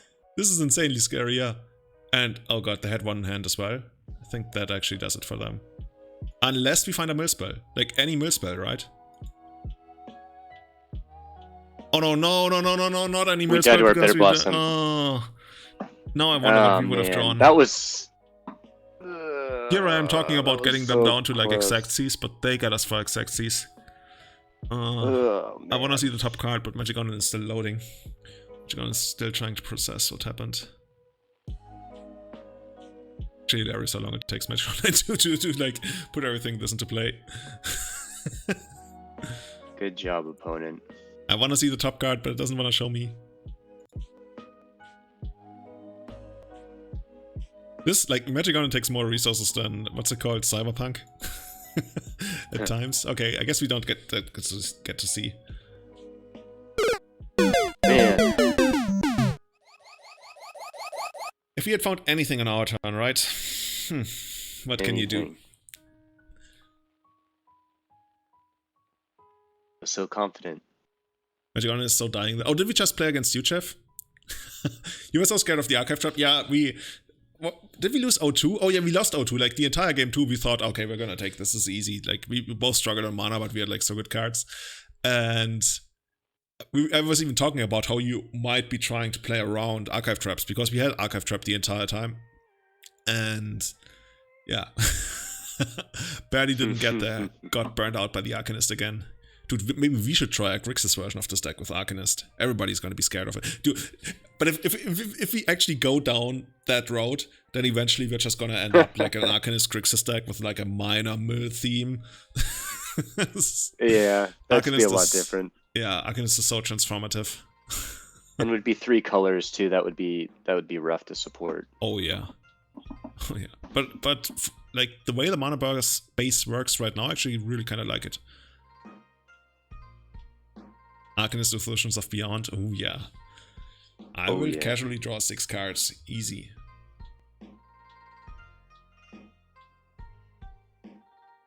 Good game.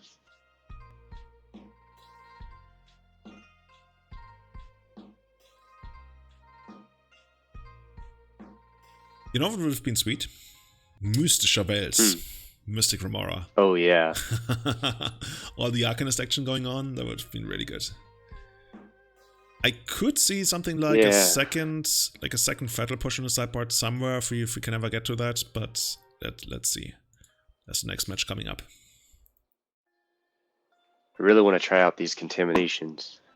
So opponent is playing goblins, or maybe playing goblins. They were last team playing goblins. Yeah. Diamond Rally is a little bit awkward. The sand would be a slam dunk without the Diamond Rally. It's still good enough, I think. You have potential for great top decks, and if they don't happen, we can still, like, you know, do this. Basically, kind of like in the last game. You wanna go for it? I wish Diamond Val at least made a colorless. Yeah, I like this hand. Yeah, I think the colorless wouldn't even help us out all that much here, unless we knew that the opponent doesn't have Wasteland.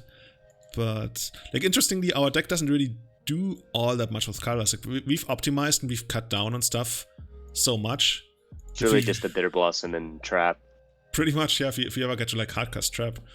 We're like we're the deck that, like, almost folds to Chalice. Oh, yeah. So let's see, this could actually be Goblins, yeah. Or Goblin Guide is... Maybe it's just Burn. Like, right now I would think Burn. Archive Trap on top.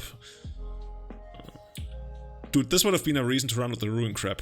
I didn't really think about Goblin Guide when I read Goblin. Guess we can do it like this. And then we can find out whether they're Goblins or Burn. If they're Burn, the Diamond Valley might be pretty nice. I think Burns did. I think we faced Burn at some point, right? Wasn't it like our worst matchup or something? No, we beat Burn. Oh, we beat Burn. We beat it.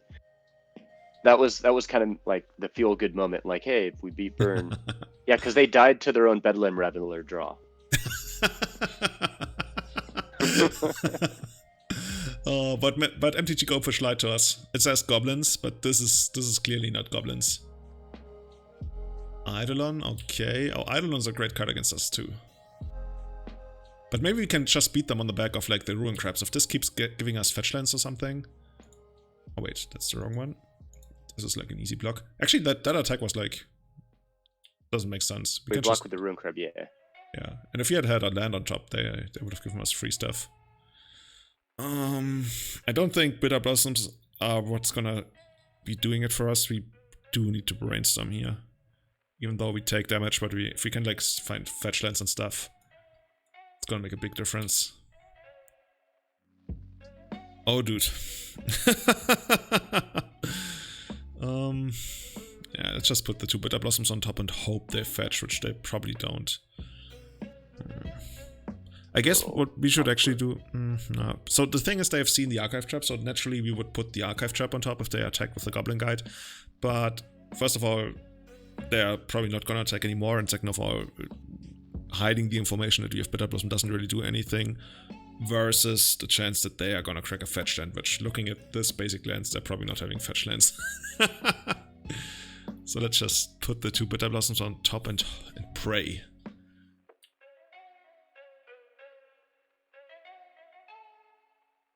This is the kind of matchup, remember when we had, like, Scheming Symmetry, where you can basically force them to search, and then we turn on the 2 Archive Traps. Symmetries are cool.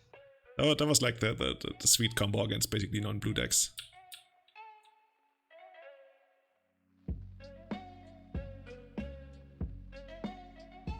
Lava Spike.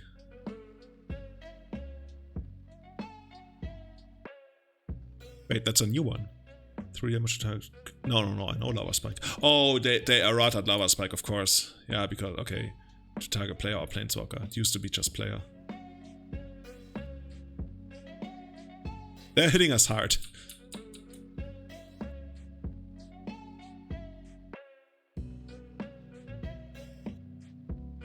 Especially since we know that we won't be able to do anything next turn. Yeah, this is just too much. Can like basically put this here and then take 5. There's just no way. This is too fast of a draw. Not even the Diamond Rally can help us out here. Turn 2 Eidolon's pretty rough. Turn 2 Eidolon and just like all these sweet 1 mana spells. I think if they had like fetched and we could have used our crabs, there's a way, but here it's kind of tough. So I wonder if this could be a contamination matchup. I was just thinking that. Like if we get contamination plus bitter, the bitter blossoms are gonna be a little bit rough, but maybe we just go full combo here. Remora is probably good. You know, maybe we just go full combo, contamination plus bitter blossom trap, because I would have instinctively sided out the bitter blossoms. On the other hand, if we want to make the contaminations work, then we gotta keep the bitter blossoms going and be okay. I guess if we find, well, okay, we're not super likely to find bitter blossom. Hey, Wombo Combo, how's it going? Are you still winning everything you enter? You don't want to bring the 3rd bitter blossom. Well, basically what I'm saying is we probably have to actually, just because if we want to try the contamination combo, which might be like one of the few ways that we beat burn, we probably have to do that, even though they got a bunch of creatures, so that's gonna make it harder to win with the contamination, you know?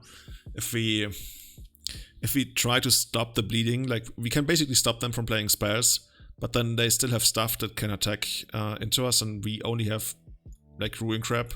And I guess this as a decent blocker, we can try that. I think it's not bad. I think in that case you should take, because overall I think it's really hard to erase burn, especially like a creature-oriented burn. So we take out these, and then hey Jarvis, thank you very much everyone. I'm here with Kevin Dane, and we're trying to make blue-black Dane Miller thing. We are currently a game down against burn, and we're trying to cheese them out post-board with contamination. Basically stop them from casting all the burn spells, and then we only have to deal with their creatures. So, oh, by the way, the archive traps are probably going to be horrible. Tough. Right? Oh, yeah.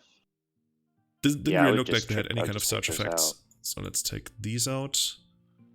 And the 2 surgicals, and then we can even keep... Maybe, you know what? Maybe we keep some of the Farciforce. Could see like something like this. Then we have 3 forces. I think that's the best we can produce from our sideboard if you want to go for the contamination plan. Yeah, let's try that. Yeah, Burn's just rough. Chat is saying they just came from Jarvis, who was playing a deck with Griffin Canyon. Was Jarvis playing like Cube? Griffin Canyon is the one that like pumps your Griffins, right? From one weird land to another.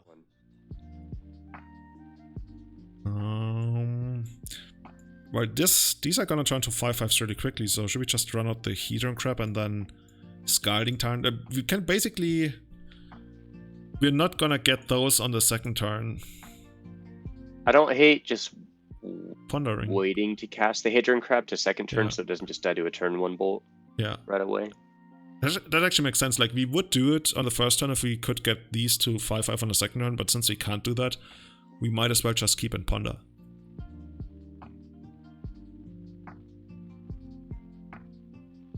When is Mulligan to 6? You love to see it when a burn deck has to Mulligan.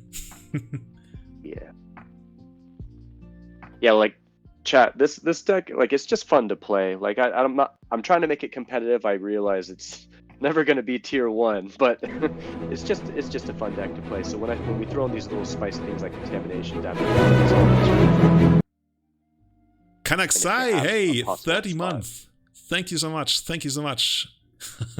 30 months. Yeah, nice. 30 months is insane. He's basically as old as my little niece. Kinda.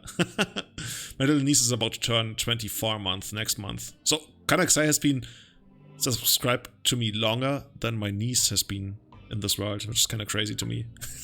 Because she's been around for so long. So should we just keep the crab, and like basically all of this is good. I wonder how we're gonna stack it. We can, I guess, Prismatic Vista on the very bottom, right? That's the thing we want the least. Yeah. And then over the next 2 turns, they're basically gonna draw the crap in the Brainstorm Shuffle Library. No.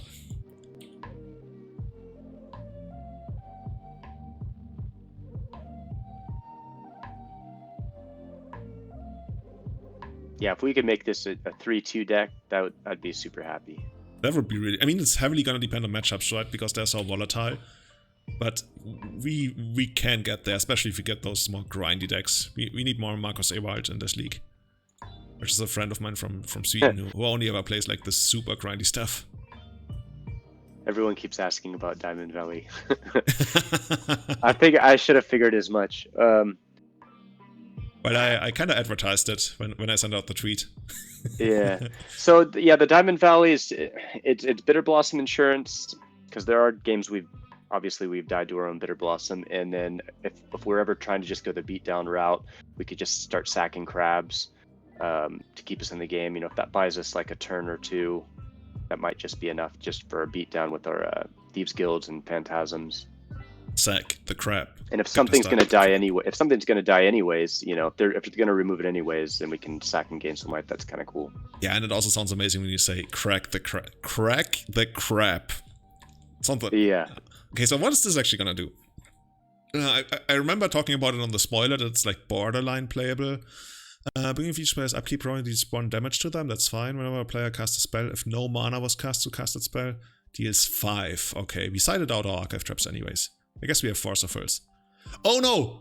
They have the counter! They have the counter to Diamond Valley. To the Diamond Valley. What can you do? Let's not draw Diamond Valley here. Oh, we found the 3rd Where we are going, we don't need Diamond Valleys. Oh my god. Can I just like click all of this? Just like not accidentally mill ourselves. How do you like this, opponent? So this is like, let's just call it a ton. It's funny because this kinda wants to get, you know what, we're just gonna get full blue. Who needs black mana here? We're just gonna go full blue.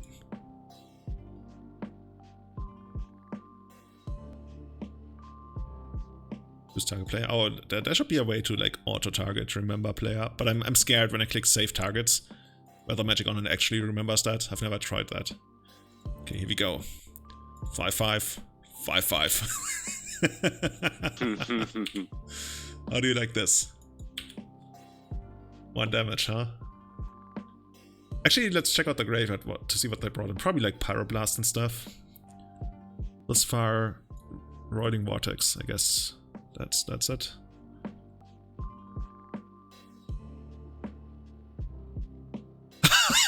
Aircraft, I think, aside. Okay. You probably gotta send away the Diamond Valley because of honestly though, maybe fetch. Yeah, it's gotta be the fetch, but yeah, let's do it like this. I wonder whether we're gonna first mill them out or first beat them down. Because it's actually not quite clear. Please for 10. Could fire off a lot of spells next turn though, that's a little scary. True. That's why I was actually considering like keeping the Diamond Valley over the polluted delta, because yeah, maybe, oh no, maybe we should have actually done that. Because this way we basically forced them to keep 1 red open all the time. Dude, this, oh god, if this is how we end up losing, that would be heartbreaking. I was actually thinking about it, that exact same scenario where we basically forced them to keep the red open. But they have 2 cards in hand that they literally need this plus Fire Blast. Don't have Fire Blast, come on. Looks like they don't have Fire Blast. Okay. Oh no, but we also lose to like a regular bolt. Come on, don't do that. Don't do that to us, opponent. Come on, come on. No! Are you kidding me? Oh, they literally have Fire Blast? Oh god, we would have actually won. We would have won if you had played the stupid diamond. Oh no, we wouldn't have because they could have activated the vortex. Ah, that hurts. Dude, we were once again winning this game by so much. Did they just like deal how much damage to us? 3, 6, 9, 13, whatever. I think. Too close. Too close. Yeah, it is unfair. Chat is also saying they like keeping Diamond Valley. It would have ended up not mattering, but it would. Yeah, it's.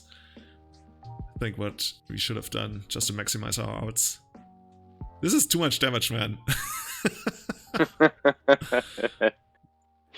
We lost a bunch of times with our opponents at like, you know, like 1 card in library, 1 point of life, 3 points of life. And they're like their clutch card. Yeah.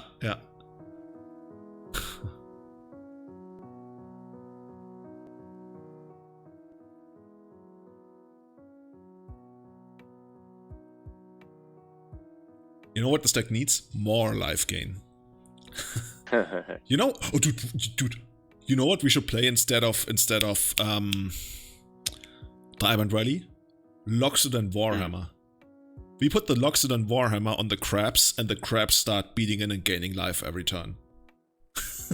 Or like a Shadow Spear. Oh, dude, I played that as well at some point. And that's like +1/+1 and something, and you can take away like hexproof or so. Lose hexproof. You could take away indestructible. And 1/1 plus. Yeah, if we stick that on a Phantasm. Okay, that would be really insane. I was thinking about the Warhammer just because it also makes the crabs work, but that's of course a lot more mana. Yeah, and trample too, so that's pretty sweet. Crypt Incursion. Instant exile all creature cards from target player's graveyard. You gain 3 life for each card. What? This? I've seen that before. I was considering that. That actually might be better just than the Diamond Valley. There's probably a bunch of spells, but the Diamond Valley is just so cool. But since it doesn't produce mana, it's really a dedicated life. Like we literally have a dedicated life gain spell in our deck, and the upside, of course, is that's a recurring life gain spell. But yeah, Crypt Incursion, just one of those might get us like 12, 15 life easily. I'm just wondering whether there's something better, right, than doing that. Because the reason that we're losing so much life is against most decks except for Burn is like their creatures and their creatures doing stuff. So it's, to me it would be more like, let's have one more Fatal Push or something. But if we want to go for something spicy, I could definitely see that. Wouldn't hate trying it. Yeah. Especially if it has like sweet artwork. I've actually got to figure out what does it look like. Crypt Incursion. Oh, it's a new one. There it is. Exile all creature cards from target place. Isn't that? It reminds me of what's it called? Gnaw to the Bone. What the fuck? Does anyone in chat know? I think I know what this does. I'm actually not gonna read it. Does anyone in chat know what this does? I think this is the one that gets them all the Leviathans, Krakens, and all that kind of stuff. But do you know what this card does? I've never seen that. Okay, they're probably just as spicy as we are. At the beginning of the upkeep, look at the top card of the library. If it's a creature card, you may... Okay, so you can put quest counter on it by revealing creatures from the top. Beginning of each end step, there are 3 or more creatures. You may put a Kraken, Leviathan, Octopus, or Serpent card from your hand into play. Okay. Okay. Let's see how that's gonna work out. Yeah, this is really weird.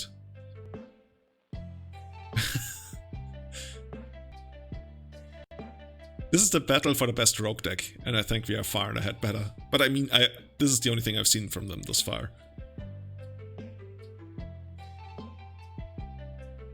Crab versus Sea Monsters. This is the next duel deck that Wizards gonna put out.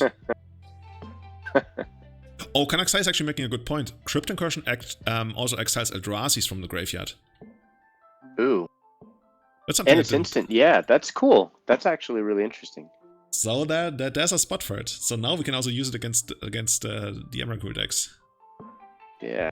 But yeah. does it really though? The problem is, like we mill that.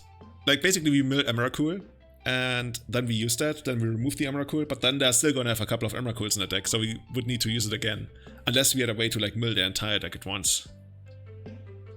Okay, I have no idea what's going on. Mostly. Or Crab was forced pitching another quest, and now they have Oguriol. This is gonna be interesting. This is gonna be really interesting. Maybe just like try to maximize the crabs next turn. By basically having all the fetch lands.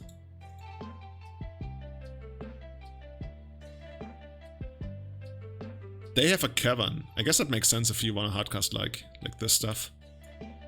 Also, they haven't revealed anything yet. They did just scry, so they probably have something on top now. Oh wait, yeah, but we just milled. Yeah. They had Fairy Seer. There's Battlefield Scry too. Okay, dude, this is very, very weird.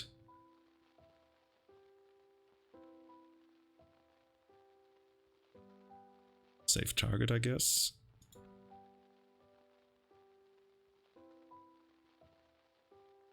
I think we might be milling them out really quickly here.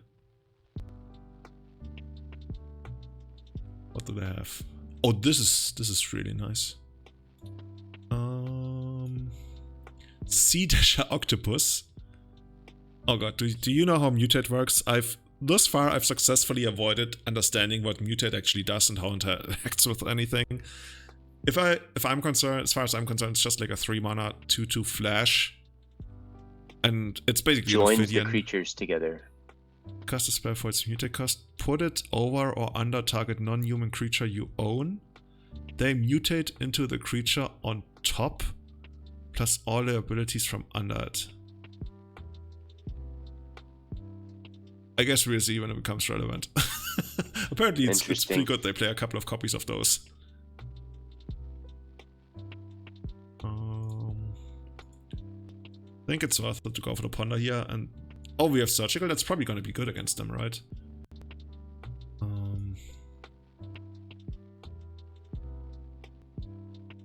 think Surgical is going to be good. If they reveal something that's in their graveyard, then we can actually take it away. Yeah. Let's put like a thing in that draw step. Or maybe even the upkeep.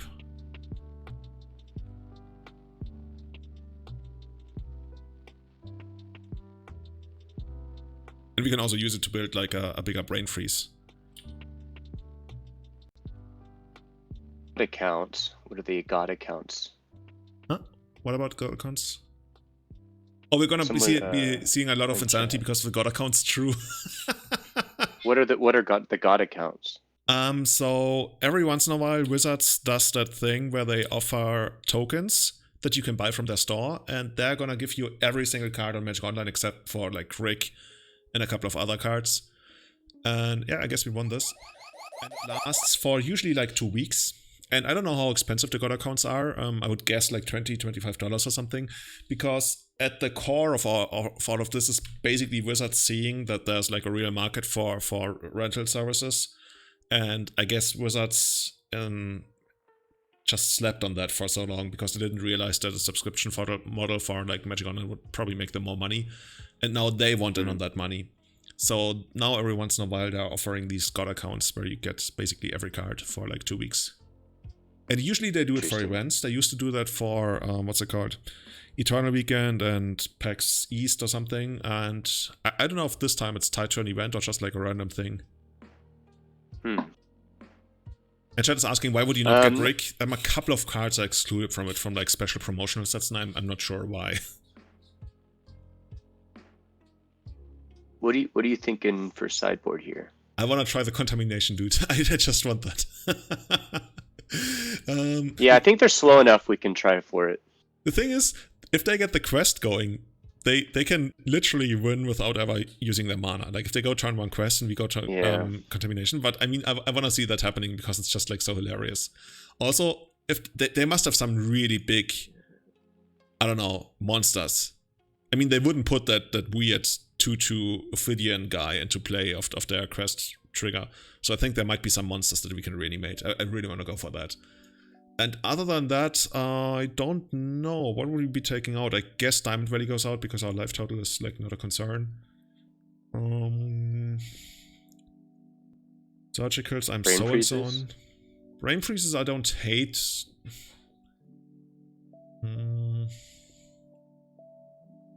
I wonder if they have fetch lands. They probably have fetch lands. You might even have seen fetch lands. It Misties. Sorry, I think your mic cuts out every once in a while. You said something. They had Misty Rainforest. Oh, they had Misties. Yeah. Okay, so let's keep that for sure. Might have like a bunch of random creatures.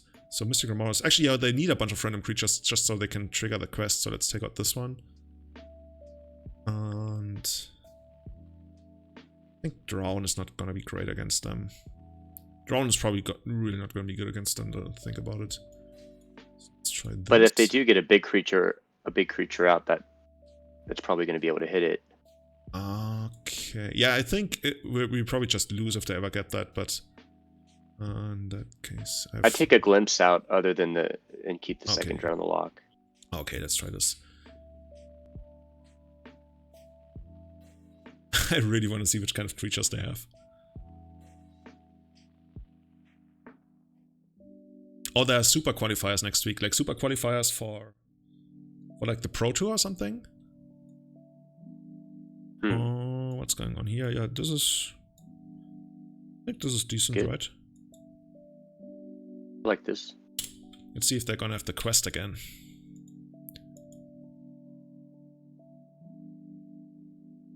This deck seems to be wanting to mill the wrong player. Pretty good analysis of what's going on. Can't draw an Inkwell Leviathan. Yeah, that's actually the one card I had on mind when I thought about like what they could put into play. That's the only thing that really scares me. I mean, there are all these old ones like Yokul Hops or whatever. Or Murder something. Oh, Carpet, huh? That's a good one. Let's see how good it's actually gonna be. So we could put Chase Phantasm into play and then have it turned on next turn, or we could put Bitter Blossom into play, and I think it's better to put Chase into play. Just because it kills them faster. Dude, this card is really good. Jace. This was like the best card ever that we added to the deck. Yeah.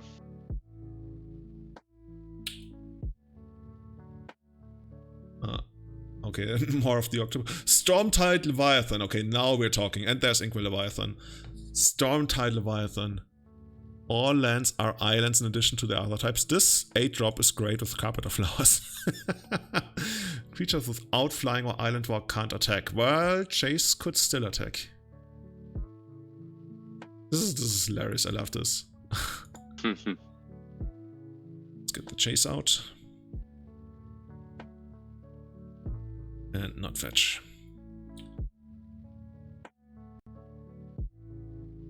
Dude, I really want to find the reanimates. Oh, yeah. Simic Sky Swallower. Yeah, that's another card we can't target, I guess. You know what's scary? If we actually were to make more land drops and they get a little bit more mana, they can actually just like start hardcasting their stuff. True. But thus far, they don't really have any use for the mana. Although Bitter Blossom, oh, that's trampled. Oh, shoot.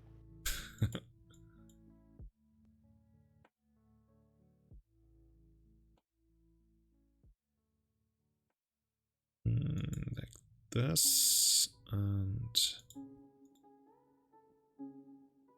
although if it's 6/6, then we could just block with a token and a Phantasm eventually. I'm thinking we might not even need to cast a Glimpse here. We can just like use another fetch land, right? Mm-hmm. There's a couple of ways we could go about it. We could also brainstorm first. Basically, the idea is to brainstorm, maybe find Reanimate. And if we don't find Reanimate, we just fetch and cast Bitter Blossom, because that's gonna give us the most damage. I think that's pretty good. Let's try to find the Reanimate. Okay.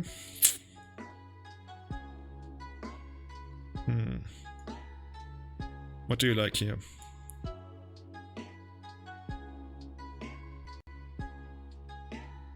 At this point, I'd probably... I don't know if we want to keep the Archive Trap. I'm also so-and-so on it. It's not bad. Like, there's a decent chance they eventually find just like a random fetch land.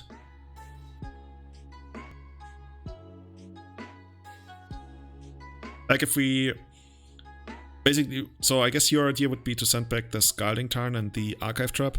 I kind of want to send back the Drown in the Lock and then something. Either a Cantrip or a Scalding Tarn. I think a Scalding Tarn. Basically, sending back the Drown in the Lock and the Scalding Tarn, fetching and casting the Bitter Blossom is where I want to be. Because I haven't given up on like the mill plan. I think the mill plan is still a very real possibility against them. Okay, yeah, let's try that. The Tarn and the Drown in the Lock. It's gonna give them more mana, but I think we can actually raise them pretty well here.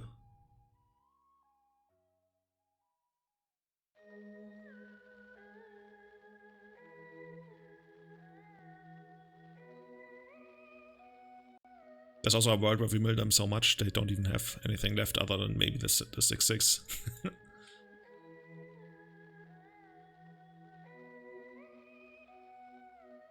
A Force Pitch, Whelming Wave. Oh, that's the one that's yeah, I just looked at.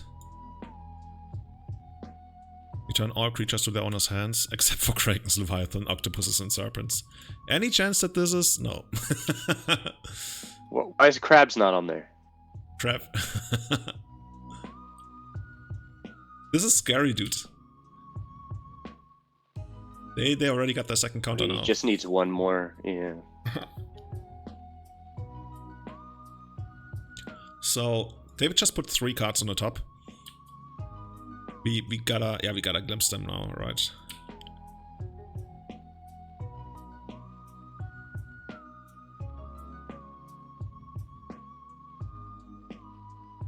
Unless we find a fetch land.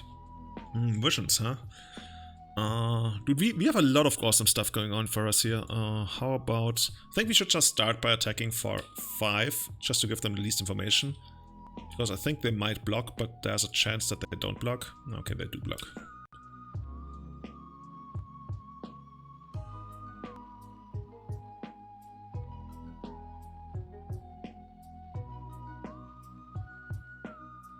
Just glimpse visions. Yeah. Glimpse visions and maybe we find a land. But like land is so awkward against the Carpet of Flowers. Ooh, dude, okay. We hit them for a bunch. They have Sylvan Library. They got a bunch of Sylvan Libraries actually. Okay.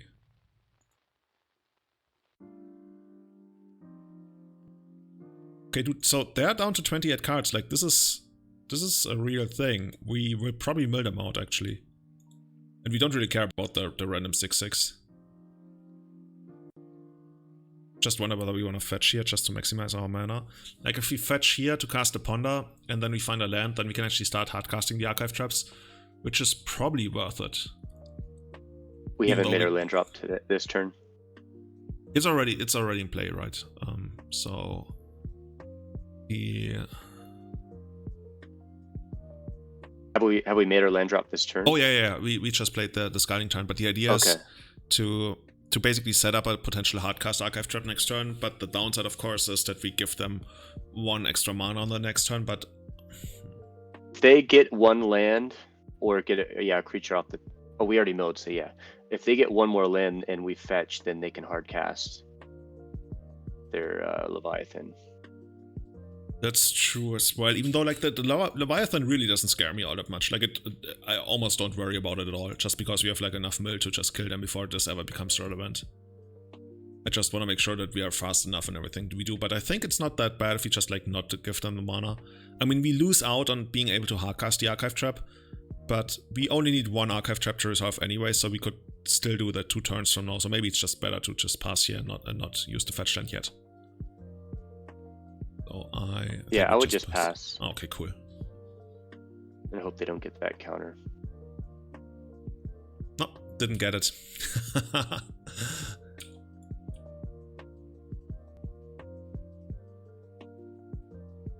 They are casting. Oh yeah, of course, this card still exists too. They got Oko. Okay, they hit our Phantasm. Now we got a green, formerly flying elk. It'd be funny if it kept flying. Yeah. Okay, here's another crab. Oh man. The mill plan is so real. We just randomly hit them for 10. I think it actually makes the most sense to start out on Brainstorm and see whether we can find a land. Oh, we have fucking Reanimate. Dude, we have Reanimate. We got our pick. We got our free pick here. You want the I want to Reanimate. See, no, definitely not the Sea Dish Octopus. All lands are islands. We definitely don't want that. That's probably horrible. Inkwell is probably the best. Island Walk Shroud. Trample. I mean, we lose 9 life, but or actually maybe we should probably get something that's got flying and hexproof. Yeah, I was thinking that. But there's nothing. I don't see another Sky Swallower. I'm not even sure if you should actually go for it. Well, the Shroud, I'd get the Shroud guys so they can't elk it. Yeah, that for sure. The issue I'm having right now is we lose how much? Like 9 life. So we go down to 8. And if they get the Simic Sky Swallow into play next turn, true. Then we attack them for 7, and then they got this for 6 and potentially more. I'm not even sure if we should do it. Like, I almost want to just like really make a crab, but we don't even have a crab.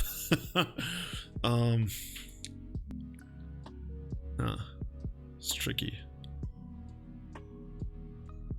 Yeah, maybe it is a little risky because we can mill them out pretty quickly. Yeah, we can mill them out really well. Even though we need more lands, but we can find more lands. Even just like the random 2 of the Thieves Guild Enforcer might be good enough. So the Glimpse is probably going to I would definitely want the Crab. I think I actually want to shuffle away the Reanimate and probably an Archive Trap. Yeah. Yeah, let's do that. And then try to find...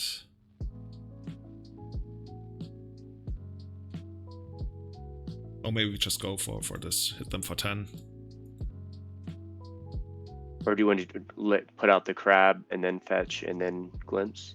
But yeah, like you mentioned, we don't want to give them too much mana. Oh, they have Force, okay. Force, pitch Force, that's okay. We don't really want to give them too much mana, right? That's the scary part.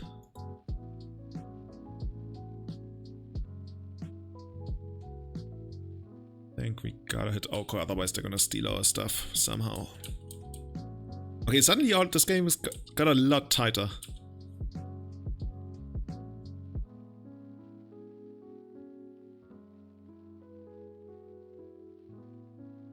We can also flash in the Thieves Guild Enforcer next turn. Okay, I just hope this doesn't work for them this turn. Oh, it worked, okay. So, at end of turn there's gonna be a Simic Sky Swallower, and now we gotta figure out how we're gonna beat that.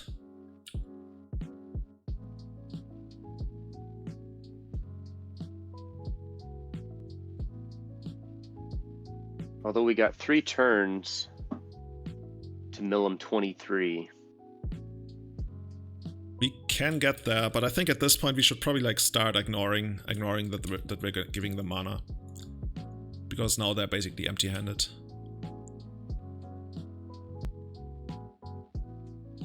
Do you want to fetch Thieves Guild instead? Yeah, definitely.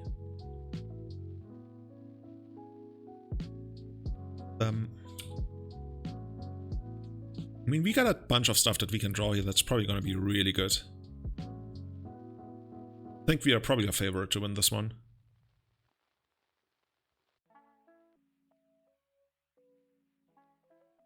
One's out of cards. Why does it still have the counters? Oh, you don't! You don't. Okay. Why did we do it end of turn to maximize our mana and to give us better top decks like this land, for example? You get to do it every turn. Okay, I mean it probably won't matter here, but this is kind of crazy. Okay, so what's actually the best way to do it? We can run out the crab and mill them for is it 12 actually? Once again, 3, 6, 12. That's insane. Yeah. I think the best and then way we just hard cast Trap. Yeah, I was thinking like ponder. We could ponder into a Glimpse. We could also ponder into another crab. Oh yeah. Do you want to ponder first then? Yeah, definitely.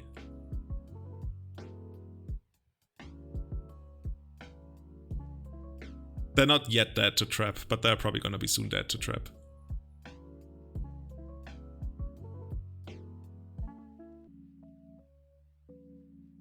No, they don't have any cards in hand. You can actually see the cards over here. It's over here. Bitter Blossom reanimate. Do we want to reanimate something now? Maybe we can find something. Oh, Brazen Borrower, right? I mean, they have Shroud, though.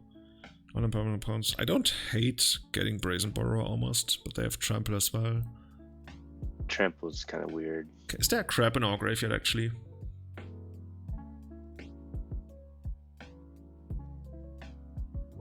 Is there anything that, like, puts lands into play? Kind of want to kill them this turn, but we probably can't. We could get an Owl and Scry. I mean, we already got them dead next turn anyway, because of the Archive Trap. I'm just, like, trying to figure out whether there's anything. Reanimate and take the Oko with the Guild.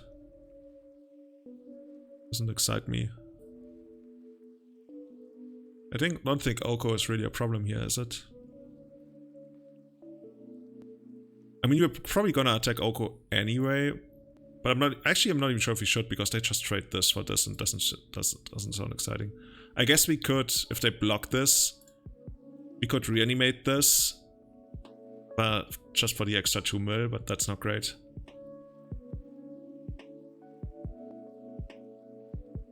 So we got 12, and that makes it 14, and then they draw for the turn 15, but then they're still not dead. But that's close. I guess there's just like no way to kill them this turn. Can we like Brazen Borrower, return target null and permanent, and an opponent control, so we can't even bounce our own chase. We wouldn't be able to petty theft. It would just bring in the true. Maybe that's just like, maybe we don't want this. On the other hand, we definitely want the the polluted delta. Good. I mean, we're I not think dying not next this turn. next draw step, but the future one, they're just dead because we're just hard Archive Trap unless they get a counter. Yeah. So what if we just this and run out the crap? And we still have enough stuff that we can fetch.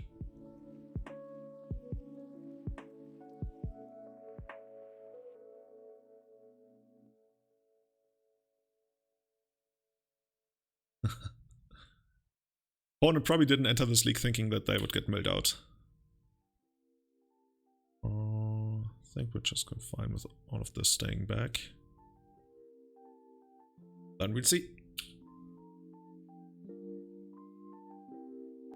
Wait, this is on every end step, even on ours? Okay, this card has the potential to be really broken.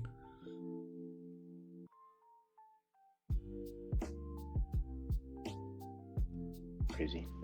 Yeah, they're just dead to the delta unless they elk a crab. And even if they do, right, we still mill them for 6 here, and then we mill them for another 6. That's still good enough. That's true, yeah. Or we could even just, like, on top of that, also Archive Trap them. Yeah, they're in trouble. Unless they go... Well, it has Shroud, so they can't even, like, Berserk this or something.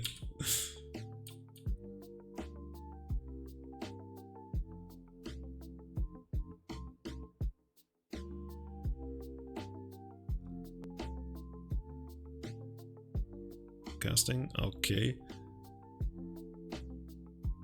Wait, they could have done this before, right? Oh, when this creature deals. I thought when any of your creatures deal. Yeah, now they're deterministically dead. Unless they actually have something that shuffles back or so. Looks like we cracked the Kraken deck.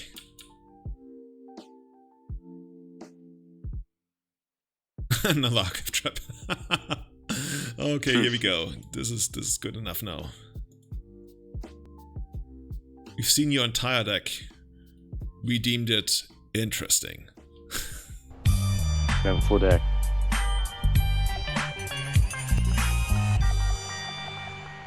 Okay. Yeah. Let's see. let's get some kind of snow deck for the last round, or some kind of like, what did we play against earlier? A couple months ago, I think some or a reanimate deck would be cool. Sign me up. Anybody with our surgicals. Game 1 surgicals, game 2 reanimates. Yeah. You've told me that, right? You've done that to a guy, and you even told them about that was just this last Monday. That was this last Monday, yeah.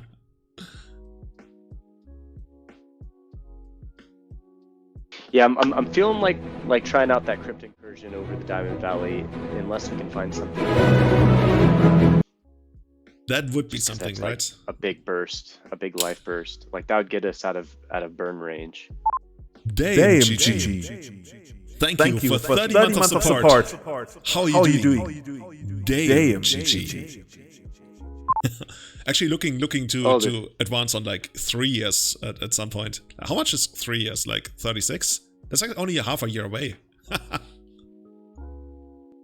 I think our score on the bottom is wrong. I think we're 1-3. Oh yeah, we're definitely 1-3. I must have not clicked a loss at some point, but I can manually add a loss. We got the technology. I can click here, and it goes up by 1. Magic. Awesome. So this hand doesn't excite me, but it has like decent 1 and 2 drops, a brainstorm, fetch land, envy on the draw, so we're even gonna have more cards, so we can like shuffle away a bunch of this stuff. I think it's good enough, right? I think it's keepable. Yeah, I think it's keepable. Oh, it might be the mirror. It might be the mirror. Prismatic Vista. Oh, let's go full crap. You know what's actually funny? If you really know that you're not gonna use the polluted deltas and stuff, or your opponent doesn't have Wasteland, for example, and they might think that you are Hogak, there's actually a world where you go turn 1 polluted delta, underground sea, crap, just so you look very much like Hogak, and if you think that might change the way they play, it could actually be relevant. It could be snow.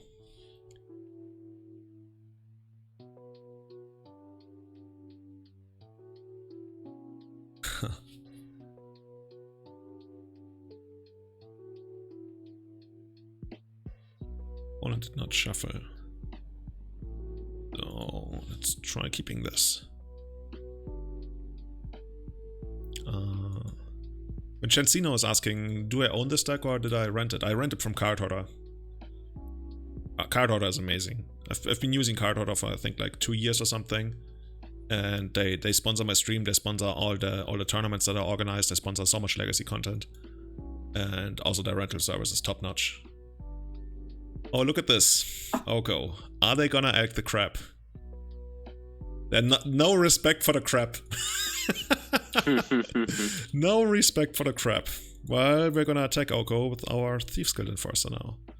I think it's pretty safe to fetch Underground Sea against them. Yeah. Oh, I don't need to click this. This is always opponent. Okay. No, the swords. Yeah, that's good. That's good. I'm gonna hit all the swords. I'm gonna keep all the craps. I'm ready. Not the matchup for this, but I mean, we have Brainstorm actually. Let's just do this pre-combat. Okay. So how about we send away probably the Valley and the snow-covered swamp. Yeah, that's what I'm thinking. And then we can have another one of these. And Revisions is like going to be online very soon. Oh yeah. And then we can mill them. Like the milling is already like becoming dangerous to them, and they probably like I wonder if they're gonna start alching the crabs now. We're running out the Phantasm. That might. Oh yeah. The Phantasm that might just bait an elk. They probably have. I mean, in their idea, in their world, they probably wanna trade the Phantasm for an Icewind Codal, and we haven't milled one yet, so there's a good chance they got one in hand. We just got one. That one? Oh, there it is. Okay, cool. A lot of them actually are only playing 2 copies, but by now they've gone down quite a lot. But they also have Uro, so I guess next turn is gonna be Uro plus elking something, but I think we just keep presenting stuff that they might wanna elk.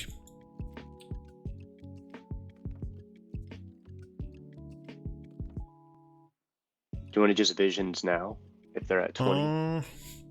I like the Chase Phantasm just because it's the best moment to play it. It just keeps putting on more pressure on them. Yeah, let's do that then. Like post-board, I would probably consider running out the visions first, because post-board they can have Pyroblast in hand now. And, you know, if they go like Fetchland Pyroblast or Astrolight Pyroblast, that would be really bad for us. I hope this turn is only going to be Uro. Let's see.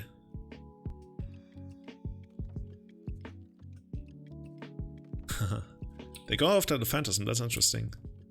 I thought when you have like Uro and stuff, you wouldn't care that much about it.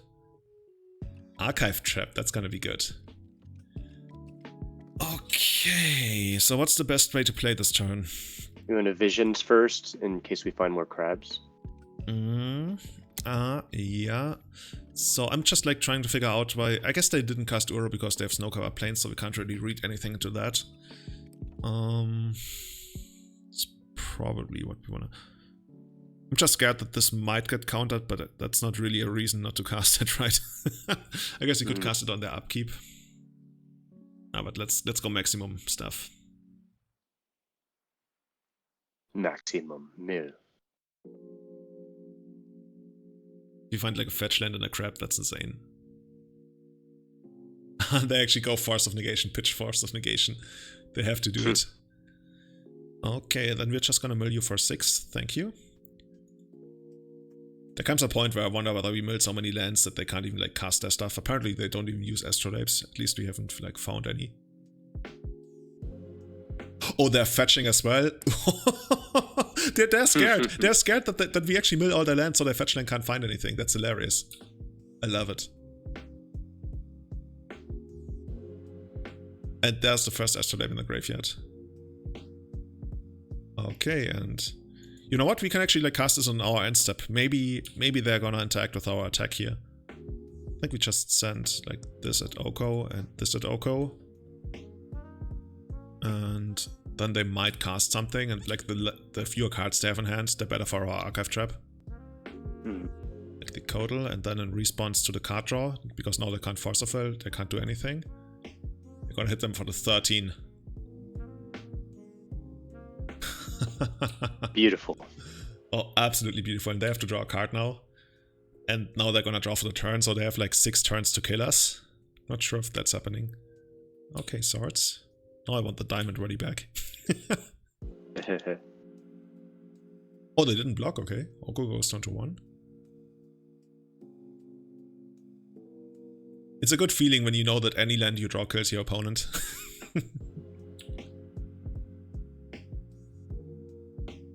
Like this one.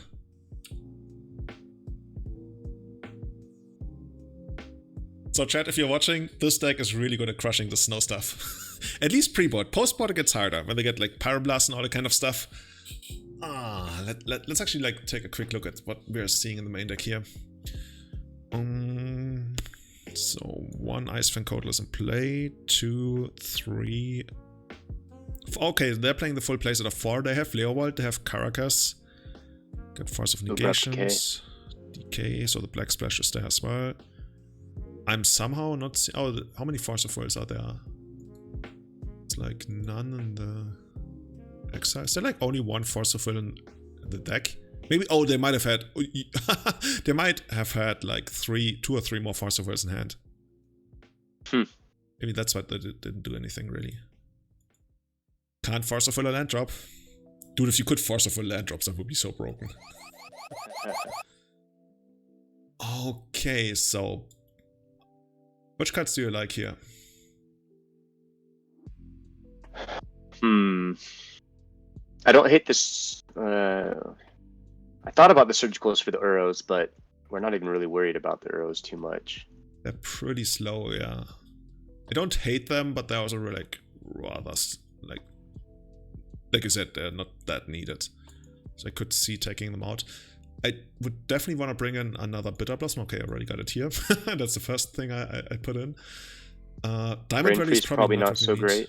I think Brain Freeze could actually be pretty good against them because they're so slow, right? And then we could like stack up a lot of stuff and hit them for like a 12 or so. you want to bring in and basically just containment priest would be so sweet, but like we talked about, right? The astrolabe thing makes it a lot harder to really make work. On the other hand, it makes it so that it's hard for them to flashback Uro like ever. But I also like the Thought Seizes, just because they take away their ability to cast red stuff, if they even have red stuff. I don't hate the Thought Seizes. Maybe we should just try them. On the other hand, I'd rather have something more proactive. Yeah, contamination is gonna be rough work. I think if they have 4 of the flyers, the Icewing Codals, I'm really not a big fan of the Phantasms. Be looking at the Phantasms, and then we could exchange them for something. There's nothing that really looks at me like... I don't hate like 1 Surgical, just because if we do hit the Oro, that's gonna be a big thing. And Leovold is probably gonna be annoying. Maybe we want to have 1 more removal spell for Leovold. But I'm not. I don't hate the Fiddle Push for that, but like this. Oh no! Did we run out of time? I could have sworn we just had 50 seconds left.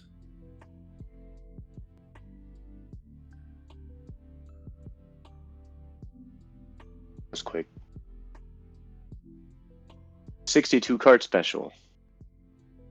No, it looks to be the 61 card special. I think it didn't take any of our sideboarding, so no extra bit. But the hand looks good.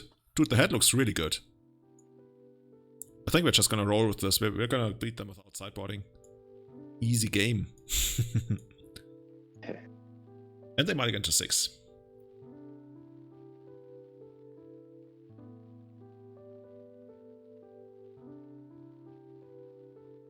I wonder what their game plan is. Assuming they don't have red. They probably need to have red because they can't really beat us without red. But if they... Oh, they got into 5. You know, a couple of weeks from now, everybody's gonna have like a random Emrakul in the sideboard. I've thought that might happen. Just if this gains some steam. You know, at some point, who knows?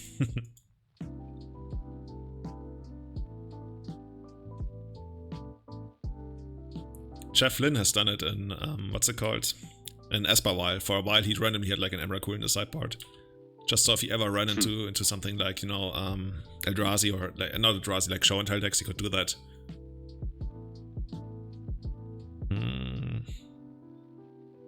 I think it makes sense to just like go Ponder and then run out the Thieves Guild Enforcer at the end of turn.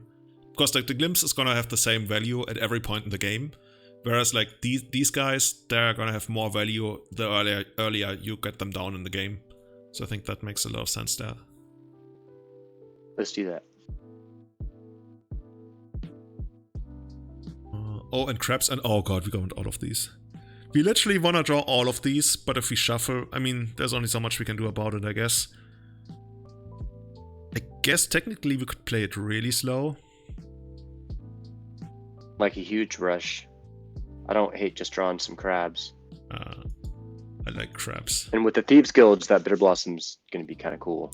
So basically, we're just like not fetching here, and we're trying to maximize our awesome draws on top, I guess.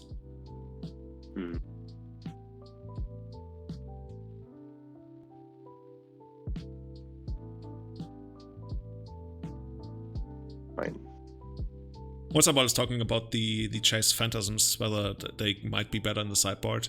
You want to trap with Brainstorm on this deck? Oh, I didn't do it with Brainstorm's deck, but yeah. Oh, and we get them for 13. Oh man, I'm just happy they didn't get Leovold. Oh, and they do have Pyroblast and stuff after sideboarding. It's funny, like how much mana they actually have to spend on Uro to make it work, and then it actually helps our game plan, kinda. I mean, it also comes down and punches us in the face. It's not like it's not doing anything, but yeah. So let's run this one out. And then there's Bitter Blossom on top right. I think it's... Should we just like wait? Should we still wait? Yeah. Okay. It feels so awkward not using your mana, but let's do it.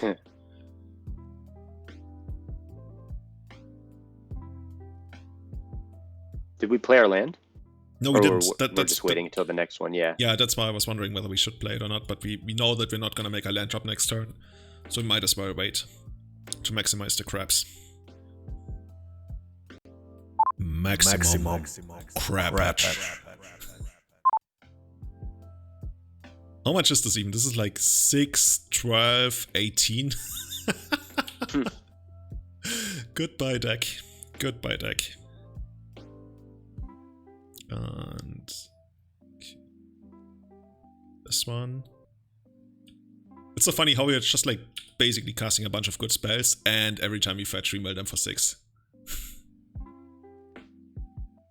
Do you want to do the Bitter Blossom here? Dude, I'm not even sure. Like I do want to, but on the other hand, like the Glimpse is so likely to resolve because they're tapped out. On the other hand, like there's 3 Pyroblasts in the graveyard already. Maybe just run out Bitter Blossom. Yeah. It's also great because of the interaction, right? Like you mentioned before, we can just like flash in the Thief's Guild. How much mill is that actually gonna be? So the first Thief's Guild comes in mills for 2, the second comes in mills for 4, and then the Bitter Blossom token comes in mills for 4, so 10. 4. That's sweet. And then we can do another 10 with the Glimpse, the Unthinkable. They didn't even have a chance. Yeah.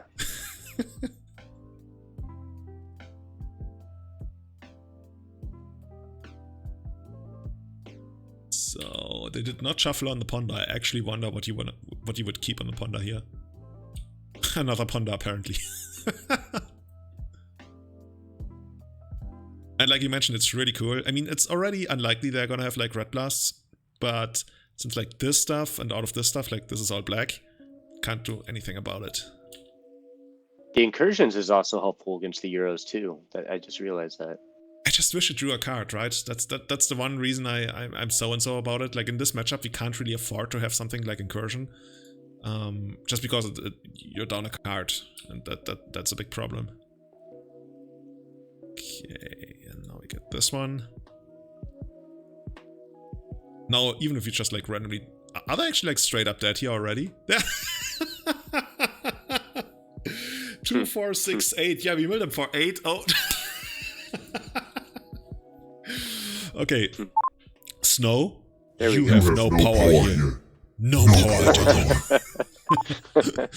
That was a. Click the button. Yeah, that was a 2 and 3. Okay. Yeah. So. Not bad.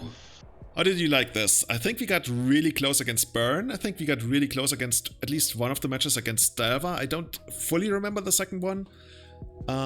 The Burn one was where they went like on the last turn they burned us down from 17 or something. And I think the first game they had like their Blaze of Volley or whatever that one card to kill off all of our tokens. Yeah, that was also really good. This felt like by far the smoothest iteration of any version of this we've ever played. I like that we cut the dazes. I like that we don't have forces in the main deck, and I didn't like miss them at all. Yeah. Phantasms were awesome. I'm so in love with all the 1-mana stuff. I'm so in love with all the 1-mana stuff. I wouldn't even touch anything. Like, okay, let's face it, Diamond Valley, I don't know. I think Diamond Valley is probably going to go out. It's probably going to go out. You mentioned you have one, right? So there's always this feeling of, maybe I can make it work. Yeah, I could try it here and there. The thing is... but that might just be better to be another fetch, or just run on 17. Yeah, the mana worked out like... I don't even want to say surprisingly well, because like 16 initial mana sources, that's like... Or rather 17 in this case, but 16 is like a standard as well. Also for colored mana sources. So basically, the old Canadian threshold, the idea was you have 14 initial colored mana sources, and then you have 4 fetch lands. And here we actually have 17 initial colored mana sources, and while playing a very similar curve, so I think this should work out pretty well going forward. We didn't cast a single Brain Freeze here, so I still like it, but I could definitely see it like these slots being up for grabs for anything. I wouldn't maybe want... Okay, I would say I kind of want the third Bitter Blossom in the main, but we also don't really need it, because I feel we are facing a bunch of Delva, and it's not the first card I want against Delva. I could still see it bringing it in, like the third copy against Postboard. But overall, the thing I want the most is something like Dread Arcanist. It's just the card that's giving us the biggest nightmares. By the way, Cole, hey, good to see you. How's it going? Chat is suggesting Fatal Push. What are your thoughts? If we didn't stay on the reanimates, we could play Grafdigger's Cages, and that would help against the Delvers. Against the Dreadhorde Arcanist, yeah. Or the Dreadhorde Arcanist, as well as being even stronger against graveyard stuff. Would Fatal Push? Yeah, I could see a couple more Fatal Pushes, like maybe even a couple main. Wouldn't hate it. I also wouldn't hate like Mystic Remora, I guess, like a second copy even, maybe. With that card is yeah, so we didn't cool. get to cast that at all today. And that did shine quite a bit last league. Last league we played, yeah. So probably like keeping the Brain Freezes, but Diamond Ready's gotta be something. Like I would guess the Diamond Ready, we are probably conserving more life total by just going Fatal Push. If you just like take out a Delver, that's usually worth like 6 to 9 life early on, or if you take out a Dreadhorde Arcanist, that's gonna like stop a bunch of cards that they'd otherwise have, which also translate into a lot of life. Eliminate is like Terminate is the Rector's one. Actually, I don't even know which one Eliminate is. It's probably the Eliminate, one that destroys. I think it's Creature or Planeswalker. Oh, is it? I thought it was like Creature or oh, you're right, it's Creature or Planeswalker. Convert mana cost 3 or less. I don't hate that. It's just the thing is 2 mana is all. Basically, when I play against Delver, I want good stuff that costs 1 mana. I always want good stuff that costs 1 mana. It's not bad. I think Fatal Push is better. The upside is that we get to kill Oko, but thus far Oko has rarely ever really been super relevant for us for the way we play, I feel. Our set can be annoying. Oh yeah, Narset is annoying, but Narset is also, at least in the general Magic Online meta, almost like a non-factor. I think one of our opponents actually had it, but generally you'd expect to face Narset like once in like 4 leagues or something at best, just because Dreadhorde Arcanist is so everywhere. Yeah, so that would be like my thing. I would consider like a Fatal Push in the main, Mystic Remora, maybe even a second copy, and that's what I feel. We didn't really get to fully use Contamination. The problem I see with it is just that against Delver, I feel like it's too many moving pieces. Basically, we need... And they've already have a board usually by that point too. Yeah, basically, we gotta beat their board. We gotta resolve a 3 mana spell. We gotta have a Bitter Blossom going. And that's a lot of things to go right, and I think that's not something we can do against Delver. And against Snow, the Astrolabe makes it a little bit more awkward, considering the investment we need to put into these. So I think the deck can try to make these work, but against the most played decks in the format, they don't seem great. Like, this is... I don't even know where... It's really just Delver's our main problem. We just need to, like, really maximize our Delver strategy. Yeah, and with regards to Delver, even, like... more Dreadhorde Arcanist. Like, I think Chase Phantasm is amazing against Delver, and so I don't even worry too much about Delver. It's more like Chase Phantasm. It's more Dreadhorde Arcanist and Dreadhorde, yeah. Something. You mentioned Cage. I don't hate Cage. Actually, I really don't hate Cage because it turns them into a 1/3. Because I was going to say then they still have the creature. Yeah, but the creature is going to be a 1/3. Like, the 1/3 literally gets blocked by basically every creature in our deck. So maybe 2 cages isn't that bad. Actually, I don't have cages here, but...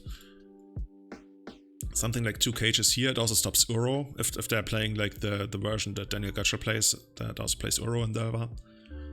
And then also we got some more stuff against Reanimator. So we already have like these 2 Surgicals, 2 more Surgicals, 2 cages, 4 Forces. I think that's a decent, like, from there... And Reanimates. And Reanimates!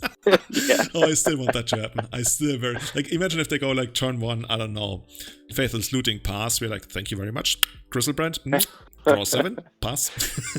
Easy game. Yeah, I want to keep the Reanimates in there. Those are fun. But yeah, the Contaminations, I could see this being something else. Either more removal or... I mean, maybe we... Yeah, maybe the Cages or Hydroblast, but I'd probably side more with cages. I don't take cages. We're also seeing a lot of elves lately again, and like half of the deck is really soft against cage. There's still the problem with what's it called, Allosaurus Shepherd, but yeah, that part of the deck we can also somewhat cover with Brain Freeze, and I think we're still like we're far from a favorite against elves, but it's a matchup we can play, and cage definitely helps with that. Cool. Yeah. I'm happy to try out those changes next time. I'm also really happy I'll keep messing with them. We worked out the mana base really well, like going down to just like one basic swamp.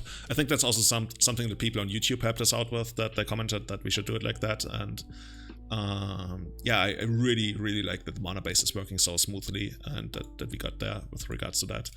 So yeah, if you I like probably this, wouldn't touch the mana. Yeah, the mana is fine. I like it. So if you guys have any suggestions, let us know in the YouTube comments. Let us know on Kevin. Can you once again mention your Instagram? Where can people find you on Instagram? Yeah, let me type it out here. Type it out here so people can see it there. So if you wanna get on the Blue Black Dane Mill train, there's still room left for all of us. Kevin_Dane_cylinder. Awesome. And you also post a lot of awesome music there as well, right? Well, yeah, on my Instagram, I have some stuff for my alternative rock mostly. I don't really post much for my metal because I'm kind of like a underground metal. I try to keep that band like in the shadows. So and we're working on our album, so I don't want to put out too much stuff before our album gets released. But we do have an EP, Mindful of the Dead, on SoundCloud. Is the metal band. So I'll type that out. Sure. And then Julian and Blind Innocence for like Spotify, Apple Music. That's my alternative rock band if you're not a metal person. But yeah, thanks a lot, Julian. This was fun. Glad we finished with the 2-3. That feels decent. Yeah, thanks a lot, man. Thanks for coming on. And yeah, this is exciting.